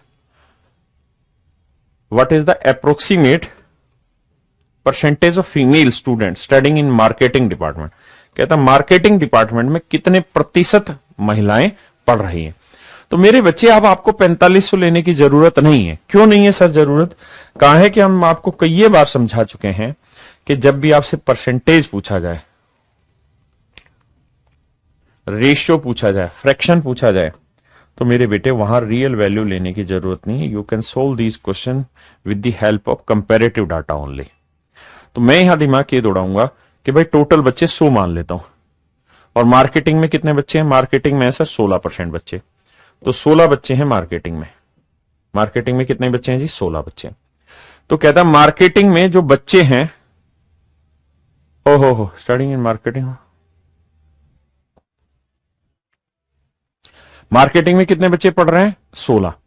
कह रहा है कि what is the approximate percentage of female, तो फीमेल कितने मार्केटिंग में, मार्केटिंग देखो कहां मार्केटिंग, ये रहा, मार्केटिंग में 7 मेल है तो फीमेल कितनी है 5, तो 7 और 5 12, यानी 5/12, यानी इतनी लड़कियां या इतनी औरतें मार्केटिंग में मेरे बच्चे काम कर रही हैं। ठीक है जी। तो कह रहा है इसका परसेंटेज बताओ किस पे, कुल विद्यार्थियों पे। तो टोटल विद्यार्थी आप कितने ले लिए हैं 100, तो 100 पे इसका परसेंटेज बताओ। तो देखो 4 3 12 हो गया, 4 चौक 16 हो गया, 4 5 20 हो गया, 20 5 100 हो गया, 5 3 15, 1/15 आ गया। 1/15 जो होता है मेरे बच्चे वो होता है 6 सही 2/3%, यानी 6.6666 6.67%।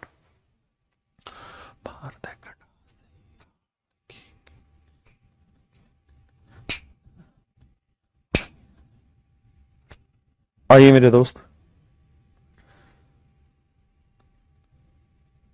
कह रहा बैंकिंग और अंतरराष्ट्रीय व्यापार में कुल कितने विद्यार्थी अध्ययन कर रहे हैं। देखिए बैंकिंग और इंटरनेशनल ट्रेड में व्यापार में कुल कितने विद्यार्थी अध्ययन कर रहे हैं, तो भैया यहां तो 4500 लेना होगा, तो 100% 4500, तो 1% की वैल्यू मेरे बच्चों 45 कट गया। अब कह रहा है इंटरनेशनल ट्रेड, कहां है भैया इंटरनेशनल ट्रेड, 18% है, और बैंकिंग में कितने भाई 12%, तो 12 और 18 कितना हो गया 30, तो 30% की वैल्यू कितनी 45 गुना 30, 135 जीरो, यानी 1350। समझे कि नहीं समझे मेरे बच्चे, कमेंट करते रहिए। कहता वन विभाग में कार्यरत महिला विद्यार्थी इसी विभाग में कार्यरत पुरुष विद्यार्थियों का कितना परसेंट है। कहता वित्त विभाग में ना, फाइनेंस डिपार्टमेंट में male student studying in same department, what is the percentage of female student in finance department of the male student studying in same department. देखो ये तो बुद्धू सा सवाल है। सवाल में कह रहा है क्या बेटा, कह रहा what is the percentage of female student in finance department of the male student studying in same department, मतलब उसी डिपार्टमेंट में। तो मेरे बच्चे मेल कितने, फाइनेंस कहां गया, ये रहा, फाइनेंस में मेल कितने हैं सर 5, और फीमेल कितनी है 4, तो कह रहा फीमेल एम्प्लॉई मेल का कितना परसेंट है, तो 1/5 होता है 20, 4/5 हो जाएगा 80%। तो आंसर आएगा मेरे प्यारे जो 80%। कुछ ज्यादा दिमाग दौड़ाना ही नहीं है। ये इसका लास्ट क्वेश्चन है, करिए।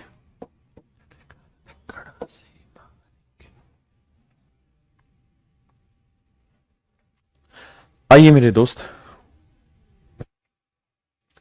हम पहले बैंकिंग में सोचते हैं, बैंकिंग में फीमेल देखोगे तो 10/27, और बैंकिंग में टोटली लोग 12% है। तो बैंकिंग में एक तो वैसे ही पॉपुलेशन बहुत कम है, उसमें महिलाओं की संख्या कम है, रेशियो के हिसाब से काटा मारो। अगला एमएस में लाते हैं। एमएस में अगर आप जाओगे तो भैया एमएस कहां है, एमएस में 22% है, एमएस में 22%, ये ठीक है। टोटल पॉपुलेशन 100 मान लेते हैं, तो एमएस में कितने में 22 लोग हुए, तो 22 लोग हुए, तो 22 में महिलाएं कितनी हुई भाई एमएस में 3/5, 3/5 ये महिलाएं। हाँ जी, तो सोल्व करोगे 22 3 66/5, तो 12 5 60, 13 5 65, 13.2 फीमेल हुई है किसमें, एमएस में। वहीं मेरे प्यारे बच्चों अगर मैं इंटरनेशनल ट्रेड की बात करूं तो इसको तो काटा ही मार दूंगा, क्योंकि महिलाएं बहुत कम है इसमें, 1/6। अब बचा आईटी की बात करें तो आईटी में कितने लोग हैं भाई, टोटल 21%, यानी 21 लोग हैं, और आईटी में महिलाएं कितनी है 2/3, 2/3, 3 7 21, 7 दूनी 14। तो सबसे ज्यादा जो महिलाएं हैं मेरे प्यारे बच्चों वो आईटी में, सबसे ज्यादा जो महिलाएं मेरे बच्चों किस में है, आईटी में, आईटी सबसे ज्यादा जो महिलाएं हैं मेरे बच्चे वो आईटी में।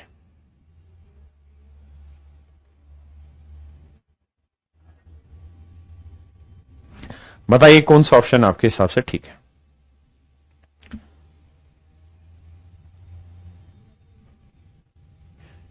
ये मेरे भाइयों आपका होमवर्क है, बाकी आप करके आना। कल हम पाई चार्ट खत्म करके दूसरा पोर्शन स्टार्ट कर लेंगे, आगे बढ़ेंगे। देखिए मेरे बच्चों, जिस भी भाई को, मेरे प्यारे बच्चों देखिए, जिसको भी ये समझ नहीं आया वो सबसे पहला काम क्या करे, आपको ये पता करना है कि सबसे ज्यादा बच्चे किस में। तो आप टोटल बच्चे क्या करो 100 मान लो, टोटल 100 बच्चे मान लो, ठीक है, जिसको भी ये पल्ले नहीं पड़ा। अगर 100 बच्चे मानते हैं और बैंकिंग की बात हो रही, तो बैंकिंग में कितने बच्चे हैं सर? 12%, तो यानी 12 बच्चे हैं बैंकिंग में। तो 12 में महिलाएं कितनी है? 10/27। निकाल के देखो 10/27 कितना बना। दूसरा, अगला है आईटी। आईटी में टोटल बच्चे कितने? 21। और आईटी में महिलाएं कितनी भाई? आईटी में है 2 और 1 3, 3 में 2 भाग है, यानी 2/3 महिलाएं। उससे अगला है एमएस। एमएस में टोटल बच्चे कितने हैं जी? एमएस में टोटल बच्चे हैं 22। और इस 22 के अंदर एमएस में महिलाएं कितनी? 2 और 3 5, 5/6 ना, सॉरी माफ करिए, 3/5, 3/5। और तीसरा है मेरे बच्चे इंटरनेशनल ट्रेड। अब आप ये देखिए इंटरनेशनल ट्रेड में कितने लोग हैं? 18%, यानी 18 लोग हैं। और इसमें महिलाएं कितनी इंटरनेशनल ट्रेड में मेरे प्यारे बच्चों? तो वह है 1/6। आप कैलकुलेट करके देखेंगे ना धीरे धीरे, तो आपको समझ में आएगा कि किसमें कितने बच्चे हैं, और वहां से आप कहानी को समझ पाएंगे।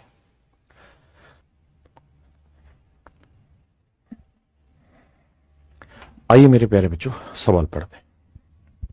देखिए यार सवाल में क्या कह रहा है। कह रहा है निर्देश प्रश्न संख्या 1 से 5 दिए गए पाई चार्ट का अध्ययन करके निम्नलिखित प्रश्नों का उत्तर दें। What is the number of female working in account department? कहता है अकाउंट डिपार्टमेंट में कितनी नंबर ऑफ फीमेल है। तो देखिए मेरे बच्चे, टोटल नंबर ऑफ एम्प्लॉई है 4600। 4600 में अकाउंट डिपार्टमेंट में 8% लोग काम कर रहे हैं। कितने परसेंट लोग काम कर रहे हैं? 8%। अब ये मैं समझा ही चुका हूं कि भैया परसेंटेज पूछे तो आप कार्रवाई कर सकते हैं, लेकिन अगर परसेंटेज रेशियो फ्रैक्शन ना पूछे तो रियल वैल्यू लेनी पड़ेगी।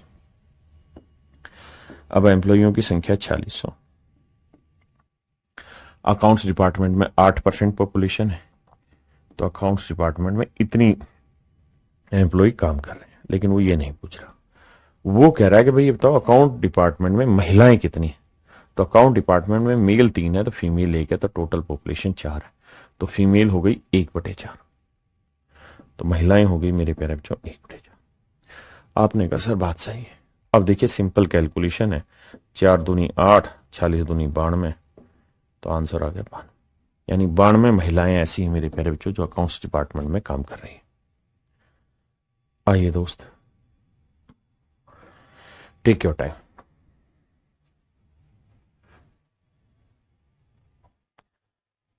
कहता है एचआर और आईटी विभाग में कितने एम्प्लॉय काम कर रहे हैं। तो मेरे भाई आईटी में काम कर रहे हैं 26% और एचआर में काम कर रहे हैं 11%। यही है बेटे बेटा। तो 6 1 7 2 1 3, तो कुल मिला के 37% एम्प्लॉय काम कर रहे हैं।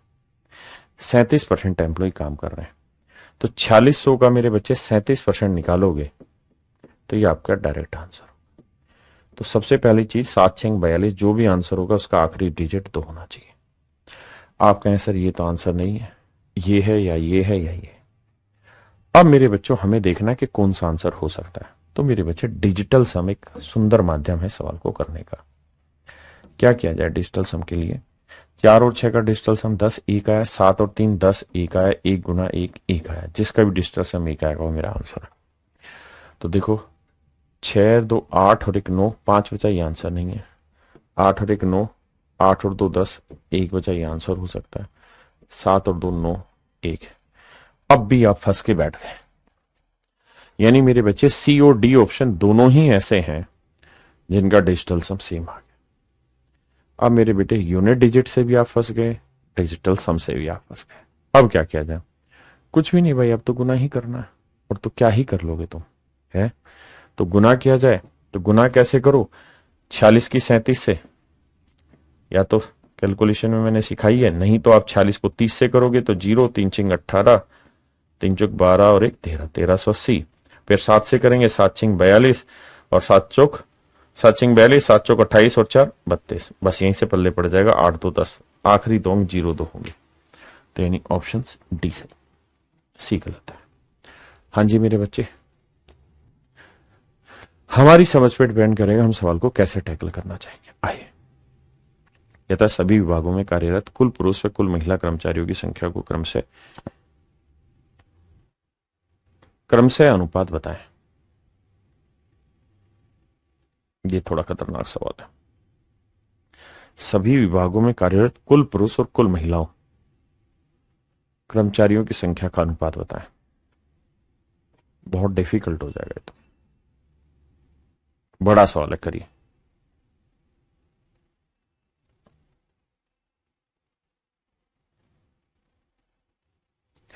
देखिए मेरे दोस्त, मैंने आपको ये बात बताई थी कि जब भी आपसे रेशियो पूछा जाए, फ्रैक्शन पूछा जाए, सर 100% के इक्वल में क्यों नहीं रख रहे? हाँ रख रहे हैं ना। 100% रिप्रेजेंट कर रहा है 4600 को, तो भैया 26% की वैल्यू कितनी? इतनी। या मैं सीधा 4600 का 26% कर दूं, एक ही तो बात हुई मेरे बेटे। वैसे बताता हूं। हाँ, मैं ये कह रहा था कि जब भी मुझे किसी सवाल में रेशियो चाहिए, फ्रैक्शन चाहिए या परसेंटेज चाहिए, तो वहां रियल नंबर की जरूरत नहीं है। यानी वहां मुझे ये बात लेने की बिल्कुल भी कतई जरूरत नहीं है कि टोटल नंबर ऑफ एम्प्लॉय कितने हैं। मुझे यही मान लेना है टोटल एम्प्लॉय 100 है। अब मेरे बच्चे, अगर टोटल एम्प्लॉय 100 है और मैं एचआर से शुरुआत कर रहा हूं, तो एचआर में कितने एम्प्लॉय हैं? 11।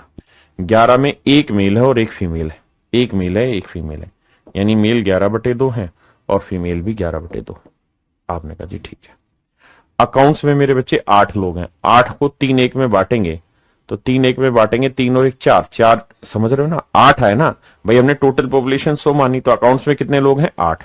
अब 8 को अगर हम 3 1 में बांटेंगे, तो 3 और 1 4, 4 दुनिया, तो मेल आ जाएंगे 6 और फीमेल आ जाएंगी 2। बिल्कुल ठीक है। अब आते हैं प्रोडक्शन। प्रोडक्शन में कितने लोग हैं जी? 15 लोग हैं। अगर प्रोडक्शन में मेरे बच्चे 15 लोग हैं, तो 15 को 3 2 में बांटेंगे, तो 3 और 2 5, 5 3 15। आपने कहा जी बिल्कुल ठीक है।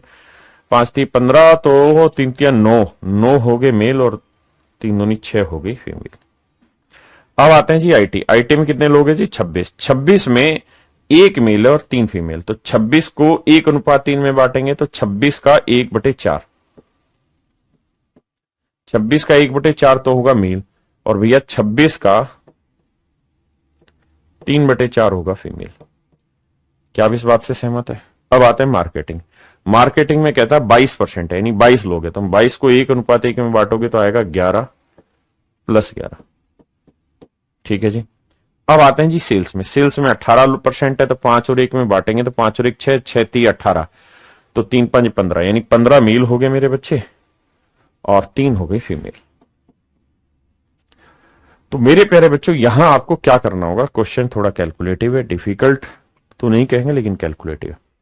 अब यहां आपको इनका रेशियो निकालना है। कैसे रेशियो निकलेगा समझिए। देखिए मेरे बच्चे, ध्यान से मेरी बात देखिएगा। सबसे पहले 15 और 6, आप कहेंगे 21। 21 और 9, 21 और 9 सर 40, ना सॉरी 21 और 9 30, 30 और 11 41। 41 तो आ गया ये। यहां दो, यह आया 13/2, तो 13 और 11 कितना हो गया सर? 24। 24/2 यानी 12। 41 जमा 12 आया, 41 और 12 आया 53। तो जिस ऑप्शन में पहला 53 है वो मेरा आंसर है। तो पहला 53 केवल ए में है, वो मेरा आंसर है। हाँ जी। अगर आप यहां पे भी कैलकुलेशन बैठाएंगे, तो देखो 2 और 6 8, 8 और 3 11, 11 और 11 22। बिल्कुल ठीक है। अब आ जाइए यहां, 2 दूनी 4, 2 13 26, 13 थी 39, 39 और 11 कितना हो गया? 50, 50 का आधा करोगे 25, तो 22 और 25 का जोड़ कितना हुआ? 47। ये मेरा आंसर होगा।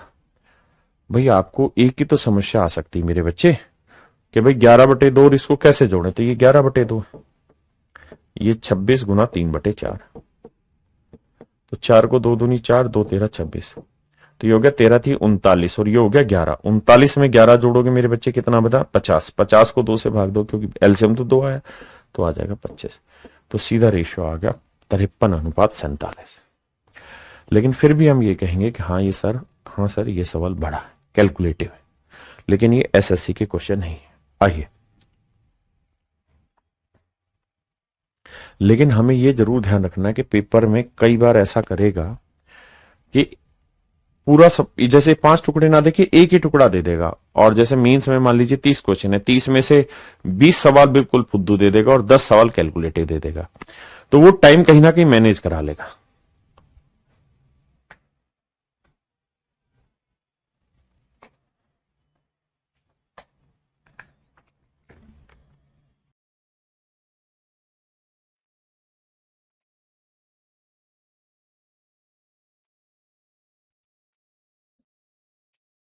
आइए मेरे दोस्तों, कहता है सेल्स विभाग में कार्यरत महिलाओं की संख्या इस संगठन में कार्यरत कुल कर्मचारियों का कितना परसेंट है। देखिए यार, ये सवाल कोई मतलब बेहद ही फुद्दू सवालों में से है। कहता है सेल्स डिपार्टमेंट में कार्यरत महिलाओं की संख्या, तो ये है सेल्स डिपार्टमेंट, इसमें टोटल एम्प्लॉय 5 और एक 6 बने। आप कहेंगे जी हाँ, टोटल एम्प्लॉय कितने बने? 6। तो सेल्स विभाग में कार्यरत महिलाओं की संख्या इस संगठन में कार्यरत कुल कर्मचारियों का कितना परसेंट है। अच्छा चाहिए, टोटल पूछिएगा, सॉरी, कुल कर्मचारियों का। तो देखो मेरे भाई, परसेंटेज चाहिए तो 4600 की हमको कोई जरूरत नहीं, हमने मान लेना टोटल 100 एम्प्लॉय है। अब सेल्स विभाग निकालो, सेल्स विभाग कहां है? ये रहा। तो सेल्स में कितने लोग हैं? 18। अगर 18 लोग हैं तो उन 18 लोगों में महिलाएं कितनी है सेल्स डिपार्टमेंट में? 1/5 यानी 1/6 माफ करिए, इतनी महिलाएं। और टोटल लोग कितने हैं भैया? 100। तो उसने यही पूछा कि भाई कुल कर्मचारियों पे सेल्स डिपार्टमेंट में महिलाएं कितनी है, तो 36 18 100 पे कोई चीज क्या कहलाती? परसेंटेज, यानी 3% महिलाएं। आइए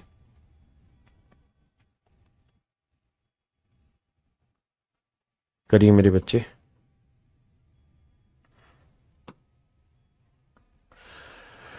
कहता है what is the respective ratio of number of males working in production department to number of males working in marketing department. Production और मार्केटिंग में काम करने वाले पुरुषों की संख्या की अगर हम बात करें तो कहता है उसका अनुपात क्या है। तो मेरे बच्चे सबसे पहले बताइए, टोटल एम्प्लॉय 100 मान लेना है क्योंकि परसेंटेज पूछा है। तो प्रोडक्शन कहां? ये रहा। प्रोडक्शन में कितने एम्प्लॉय है? 15। 15 में मेल कितने? 3 और 2 5। 15 गुना में 3/5, बिल्कुल सही है। अब आइए किस पे? मार्केटिंग। मार्केटिंग कहां है? ये रहा। मार्केटिंग में कितने लोग हैं? 22। 22 में मेल कितने हैं? 1। 1:1 यानी 1/2। 2 से काटा 11, 5 3 15, 3 3 9:11।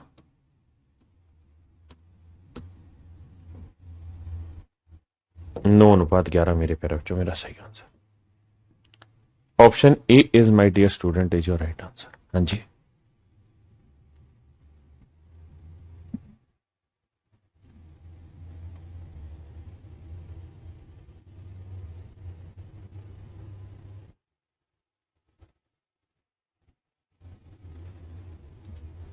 करिए मेरे भाई।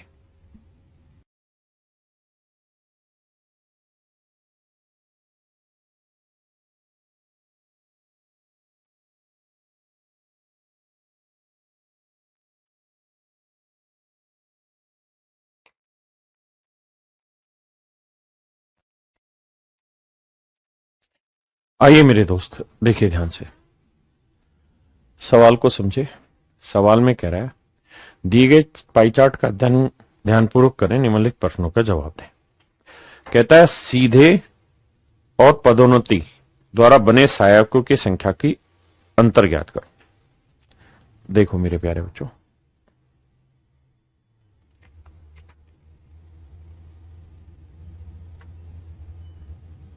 क्या पूछा है समझना। कहता जी what is the difference between direct and promote assistant. देखिए जी, असिस्टेंट ही, असिस्टेंट में कह रहा है कि 40% तो डायरेक्ट प्रमोट हुए, मतलब डायरेक्ट हुए, और 60% प्रमोट हुए। ठीक है, अब कह रहा है कि उनकी संख्या का अंतर ज्ञात करिए। तो मेरे प्यारे बच्चे बताओ असिस्टेंट कहां है? असिस्टेंट ये रहे, कितने परसेंट है जी? 15%। वैल्यू क्या पूछी हुई? एक्चुअल वैल्यू पूछी है। तो भैया 7000 एम्प्लॉई है, बिल्कुल ठीक है सर। 7000 में असिस्टेंट कितने? 15%, बिल्कुल ठीक है। इन 15% में सवाल में कह रहा है कि what is the difference between direct and promote assistant. तो डायरेक्ट 40% लोग अपॉइंट हुए मेरे बच्चे, और प्रमोट हुए हैं 60। तो 40 और 60 का डिफरेंस कितना आया? 20%। तो कह रहे हैं इनके बीच का डिफरेंस बताओ, तो वो हुआ 20%। अब मेरे बाबू कैलकुलेशन नमटानी है और कुछ तो बचा नहीं है।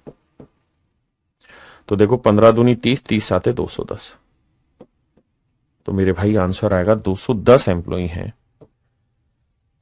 जिन जो इन दोनों के बीच का डिफरेंस है, यानी जो डायरेक्ट और प्रमोट हुए हैं उनके बीच का डिफरेंस है। हाँ जी,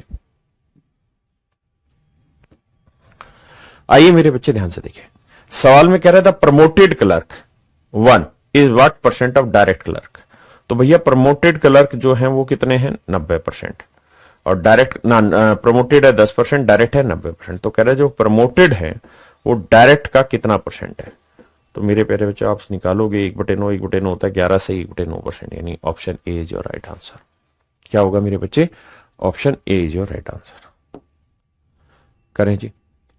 कहता है how many employees are supervisor, कहता है सुपरवाइजर कितने लोग हैं,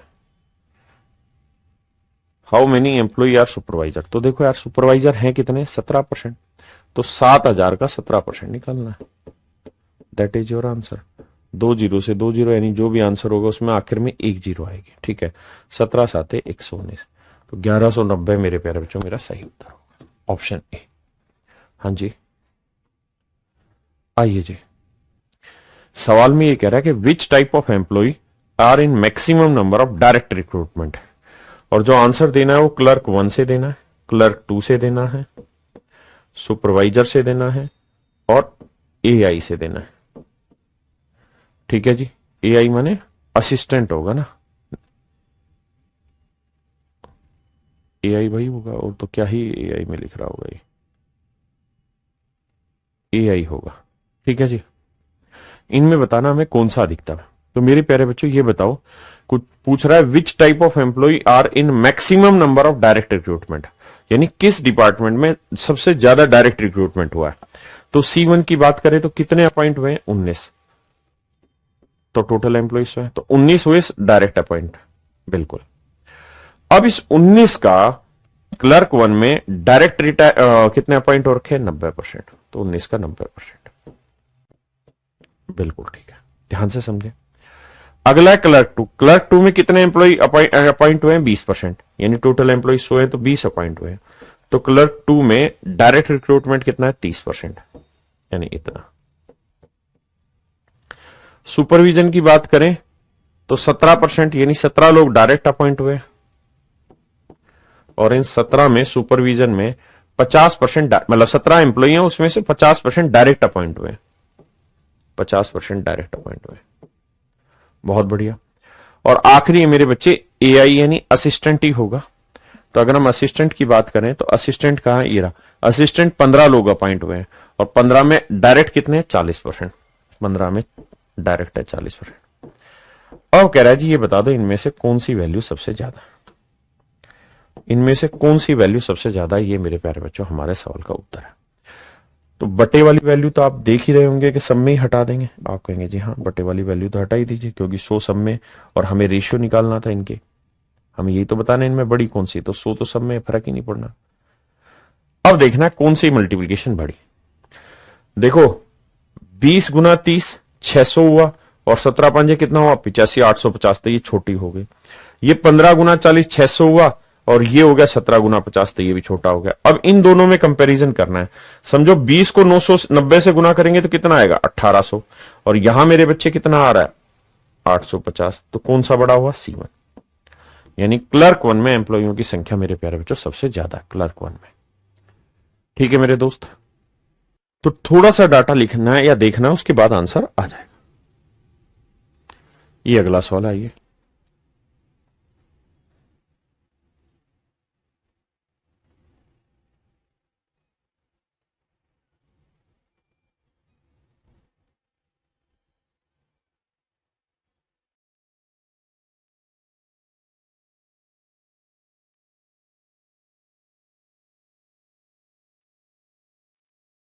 आइए मेरे दोस्त ध्यान से समझिए। कहता है what is the respective ratio to the number of male and number of female working in call centre industries. कहता है कोल सेंटर इंडस्ट्री में नंबर ऑफ मेल और नंबर ऑफ फीमेल के बीच का रेशियो बताइए। आप कहेंगे जी बेहद ही आसान है, कोल सेंटर कहां, ये रहा, तो इसमें फीमेल कितना है, 45। हाँ जी, तो पहले मेल लिखना था फिर फीमेल, तो 45 अगर परसेंट फीमेल है तो नेचुरल है बाकी मेल कितना रहा होगा, 55%। तो आप समझ गए कितना आसान सवाल दिया, 11:9, कुछ जरूरत ही नहीं है, डायरेक्ट रेशियो निकाल लेंगे आप, ऑप्शन है। आइए कहता है CA the number of female working in CA industries what percent of total number of people working in all industries. तो भैया परसेंटेज पूछा है तो टोटल मान लेते हैं 100 लोग। अब 100 में से पूछ रहा है सीए में, तो सीए में कह रहा है क्या महिलाएं कितनी है, 20%। तो सीए कहां है भैया, ये रहा, तो सीए में लोग हुए 18, तो 18 का 20% महिलाएं, 18 का 20%, 20% की फ्रैक्शन सबको ही जानता ही है, 1/5। तो 18 का 1/5 महिलाएं हैं भाई। तो कह रहा है ये जो महिलाएं हैं ये टोटल जनसंख्या, टोटल मान ली 100 पे कितना परसेंटेज है। तो कैलकुलेट करेंगे 18/5, 18/5 आएगा, 5×3 = 15, 5×6 = 3.60%।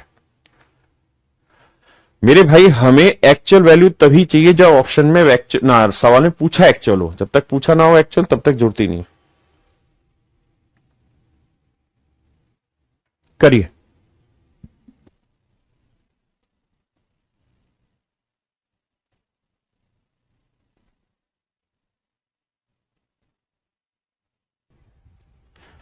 देखिए मेरे दोस्तों, सवाल में पूछ रहा है find the difference of number of mail working in IT industries and banking industry. IT और बैंकिंग में काम करने वाले पुरुषों की संख्या का अंतर ज्ञात करो।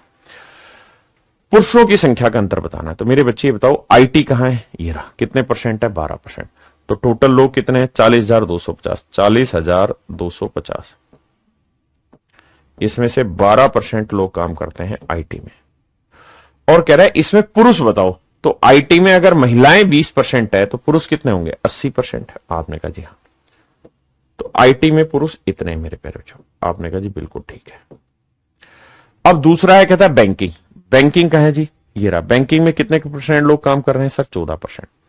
तो 42,500 टोटल जनसंख्या थी, इसमें से 14% लोग ऐसे हैं जो बैंकिंग में काम कर रहे हैं। बहुत सुंदर जी। अब आगे क्या कह रहा है, अब आगे ये कह रहा है कि बैंकिंग में फीमेल है कितनी, 40%। तो मेल कितने हो गए जी, 60%। क्योंकि मेल की बात हो रही थी तो 60% मेल हो गए। तो बैंकिंग में मेल इतने हो गए, आईटी में मेल इतने हो गए। कह रहा है जी इनका डिफरेंस बताइए। डिफरेंस का ना बड़े में से छोटा। फिर से समझना सवाल जो मैं कहना चाह रहा हूं। मैं आपको ये कहना चाह रहा हूं बेटा, ये देखो, find the difference of number of males working in IT industries and banking industry. कहता है बैंक और आईटी में काम करने वाले पुरुषों की संख्या का अंतर ज्ञात करो।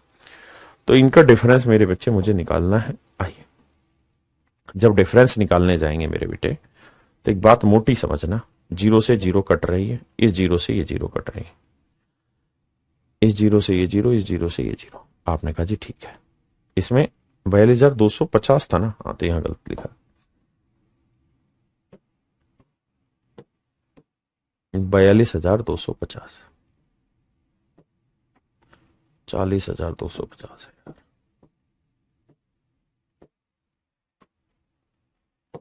आइए, बहुत लंबा नहीं लेके जाऊंगा, सिर्फ समझाने की कोशिश कर रहा हूं और कुछ नहीं। यहां तक किसी भाई को कोई दिक्कत है, आप कहेंगे ना जी कोई दिक्कत नहीं है, हम मोटी मोटी बात यहां पे अच्छे से समझ रहे हैं सर। अगर मेरे बच्चे आप मोटी मोटी बात समझ रहे हो और हमें इसका आंसर निकालना है, तो आंसर कैसे निकाला जाए, ये मेरे सवाल का उत्तर है। अब देखिए, दो तरीके हैं। पहला तरीका है डिजिटल सम, दूसरा तरीका है कि हम इस कैलकुलेशन को सोल्व कर लें। देखिए, डिजिटल सम भी बाद में लगाना, पहले हल्का सा नजदीक लाते हैं। 4025 कॉमन ले लेते हैं, बटे 100 कॉमन आ जाएगा। आप कहेंगे हाँ ये वाला 100 कॉमन आ गया। तो यहाँ 12×7 = 84, 12×8 कितना है, 96, जबकि 14×6 कितना है, 84। तो मेरे बच्चे 96 में से 84 घटाओगे तो बचेगा कितना, 12। तो ये मेरा आंसर होगा। आप कहेंगे हाँ सर इसमें कोई दो राय नहीं है, आपका आंसर होगा। अब डिजिटल सम लगाना बेहद आसान है, या हम थोड़ी सी और कैलकुलेशन भी कर जाएंगे तब भी कम हो जाएगा। जैसे गुना भी करना है तो 12×5 = 60, 12×2 = 24 और 6 = 30। हाँ जी, 3 आएगा आगे, यानी लास्ट ऑप्शन 3 ही आएगा। और 12×4 = 48 और बटे 2 0 था तो यहां तो 483 मेरे प्यारे जो मेरा आंसर है। हाँ जी, अगर यहां डिजिटल सम लगाते तो पहले इसका लगाना होता, फिर इसका लगाना होता, फिर डिफरेंस। तो बेटर है थोड़ा सा कैलकुलेशन है, सोल्व करिए आंसर।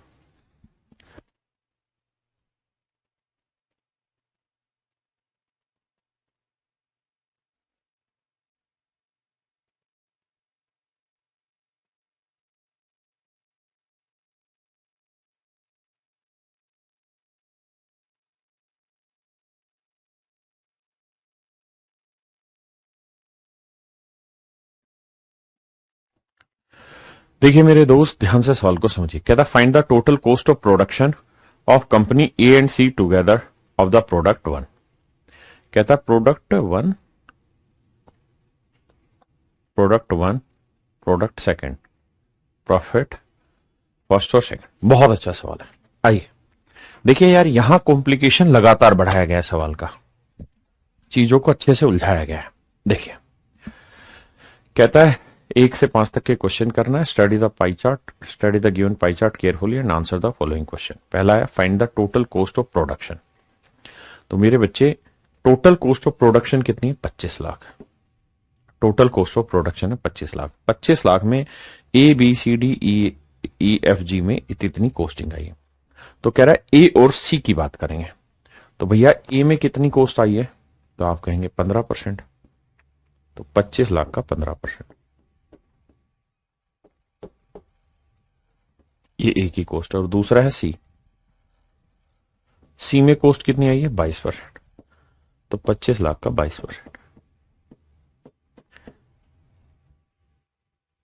अब कह रहा है ये इनकी कॉस्ट है टोटल ए प्रोडक्ट की। अब जो ए प्रोडक्ट है मेरे प्यारे बच्चों, उसमें सवाल में पूछ रहा है find the total cost of production of company A and C together of the product one. तो प्रोडक्ट, पहले प्रोडक्ट की ए और सी की टोटल कॉस्टिंग बतानी है। तो मेरे बच्चे जो कंपनी ने कॉस्ट दी है उसमें ए प्रोडक्ट की जो कॉस्ट है वो कितनी है? 2 पहले वाले की, और सेकंड प्रोडक्ट की कॉस्ट कितनी है? 3। तो यानी इसका जो टोटल कॉस्ट ए पे लग रही है उसमें से 2/5 कॉस्ट लग रही है पहले वाले प्रोडक्ट की। और सी में जो कॉस्ट आई है उसमें प्रोडक्ट 1 की कॉस्ट 4 है, प्रोडक्ट सेकंड की कॉस्ट 1 है। तो यानी प्रोडक्ट 1 की जो कॉस्ट है वो 4/5 है। आप कहेंगे जी हाँ सर बिल्कुल ठीक है, हमें रेशियो चाहिए, टोटल चाहिए, टोटल चाहिए। अब जरा ध्यान देना मेरे बच्चों, अब अगर ध्यान दोगे तो 25 चौक 100, या इतना ही रहने दो, बाद में देखेंगे। 25 कॉमन ले लो भाई, 5 आ रहा है, कट तो रहा ही है यार, कैलकुलेशन तो करनी ही पड़ेगी। देखो 25 चौक 100, 2 दूनी 4, 5 × 15, 3/2 यानी 1.5 लाख। यहां निकालेंगे 25 चौक 100, 4 से 4 कटा, 22/5, 5 चौक 20, 5 चौक 20, 4.4। तो जोड़ेंगे तो 4 और 1 5.9, 5.9 लाख रुपए मेरे प्यारे बच्चों मेरी कॉस्ट आएगी। 5.9 लाख रुपीज मेरे बच्चों मेरी कॉस्टिंग आएगी। 5.9 लाख रुपए मेरे प्यारे बच्चों मेरी कॉस्टिंग आएगी। थोड़ा सा कॉम्प्लिकेटेड क्वेश्चन है, लेकिन ध्यान दीजिए।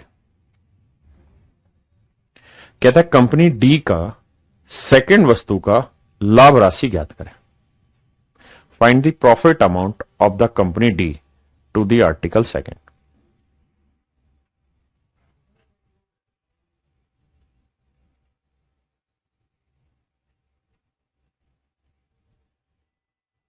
देखिए मेरे बच्चे, आप प्रॉफिट किस पे निकालते हैं? तो आप कहेंगे सर हम प्रॉफिट निकालते हैं सीपी पे, यानी जो भी सीपी होगा उसका प्रॉफिट परसेंटेज निकाल देंगे। सीपी इंटू प्रॉफिट परसेंट कर देंगे, हमारा प्रॉफिट आ जाएगा। अब कह रहा है कंपनी डी की बात करते हैं। तो भैया टोटल कॉस्ट है 25 लाख रुपए जो सब पे इन्वेस्ट की गई, 25 लाख रुपए सब पे इन्वेस्ट की गई है, हाँ है ना। और उसने हजारों में वैल्यू दे रखी, तो पूरा 25 लाख ही लिख देता हूं मैं। 25 लाख रुपए टोटल कॉस्ट है, उसमें से डी पर कितना इन्वेस्ट हुआ है मेरे बच्चों? 8%। तो डी पे 8% खर्चा हुआ, डी पे इन्वेस्टमेंट 8% है, बिल्कुल सही है। अब आगे कह रहा है डी पे इन्वेस्टमेंट 8% है, तो कह रहा है डी पे सेकंड आर्टिकल का। तो मेरे बच्चे डी पे सेकंड आर्टिकल का, सेकंड आर्टिकल, तो सबसे पहले हमें यह देखना है कि डी पे कॉस्टिंग कितनी आई है। तो डी पे कॉस्टिंग आई टोटल इतनी। डी आर्टिकल बनाने में इतनी कॉस्ट लगी मेरे प्यारे, जो डी आर्टिकल बनाने में इतनी कॉस्ट लगी मेरे बच्चे। आपने कहा ठीक है, लेकिन डी आर्टिकल में 2 हिस्से हैं, एक फर्स्ट और एक सेकंड आर्टिकल। यानी जो डी कंपनी है, समझो डी कंपनी में 2 आर्टिकल बनते हैं, फर्स्ट आर्टिकल सेकंड आर्टिकल। तो डी कंपनी में टोटल कॉस्टिंग इतनी लगी है। अब उसने पूछा सेकंड आर्टिकल की बात करो, तो डी कंपनी में सेकंड आर्टिकल की कॉस्ट कितनी? 3:5 यानी 5/8। तो सेकंड आर्टिकल की ये आई है कॉस्ट, यानी डी कंपनी में सेकंड आर्टिकल की कॉस्ट, डी कंपनी में सेकंड आर्टिकल की कॉस्ट, सेकंड आर्टिकल की कॉस्ट है ये, की कॉस्ट बहुत सुंदर। अब ये बताइए डी कंपनी में जो सेकंड आर्टिकल है उस पे प्रॉफिट कितना है? 25%। तो यानी जो भी कॉस्ट आई होगी उस पे 25% प्रॉफिट है। 25% माने 25/100। आपने कहा जी ओके मामला। अब मेरे बच्चों बस कैलकुलेशन और कुछ है ही नहीं। देखिए ध्यान से, 2 जीरो और 2 जीरो 4 जीरो, 3 और 1 4 जीरो निपटा, 8 से 8 निपटा, 25 25 625, 625 को 5 से करेंगे 3125, और 1 जीरो ये जो बची हुई थी 31,250 मेरा आंसर होगा। ये मेरे प्यारे बच्चों टफेस्ट है डीआई में। इससे टफेस्ट नहीं होगा कि पहले वे इस पे आओ, फिर इस वाले पे आओ, फिर इस वाले पे आओ। कभी भी एसएससी अगर सबसे मुश्किल से मुश्किल सवाल बनाएगा तो इससे मुश्किल सवाल कभी भी नहीं बना पाएगा। ये सबसे टफेस्ट है।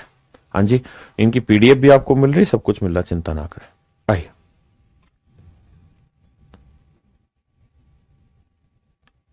कह रहा कंपनी ए और कंपनी डी का वस्तु एक का लागत मूल्य का क्रमशः अनुपात बताइए। तो मेरे बच्चे जब भी रेशियो पूछा है तो इसकी जरूरत ही नहीं है। आप वहां में मान लो कि टोटल 100 है तो दो कंपनियां, एक कंपनी ए और एक कंपनी बी। कह क्या रहे हैं सवाल में वो समझो। सवाल में ये कह रहा है कि भाई 100 रुपए अगर टोटल खर्चा लगाया, मतलब 100 रुपए A B C D E F G 4 3 7 7 कंपनियों को में जो कुल मिला के चीजों का उत्पादन हुआ है वो 100 रुपए की चीजों का उत्पादन हुआ है। उसमें से ए ने कितना उत्पादन किया? 15%। तो 100 का 15%, 15 रुपए ए ने उत्पादन किया। और डी ने कितना उत्पादन किया मेरे प्यारे बच्चों? तो डी ने उत्पादन किया 8%, यानी 8 रुपए का उत्पादन किया। अब कह रहा है इसमें आर्टिकल फर्स्ट ले लो। तो भैया ए में आर्टिकल फर्स्ट का कितना प्रोडक्शन है? 2/5, 2:3, यानी 2/5।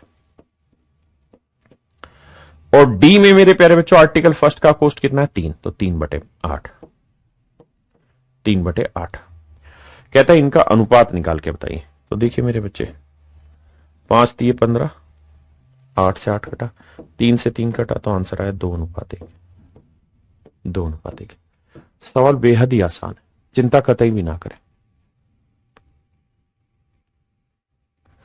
सुमित भाई कह रहा है यूपी पैट में इससे भी ज्यादा हार्ड आते हैं। मेरे भाई इससे ज्यादा हार्ड तो क्या ही आएगा। ये मैंने बैंकिंग की डीआई उठा रखी है, बैंकिंग में आते ही सबसे मुश्किल, मैंने तो उसकी भी डीआई उठा ली।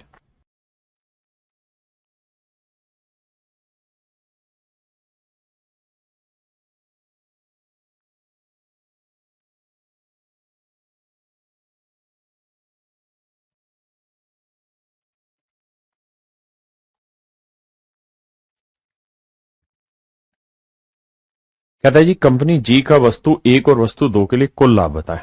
तो भाई कंपनी जी निकालते हैं। जी है यदि, अब मेरे बच्चों सबसे पहले बताओ 25 लाख का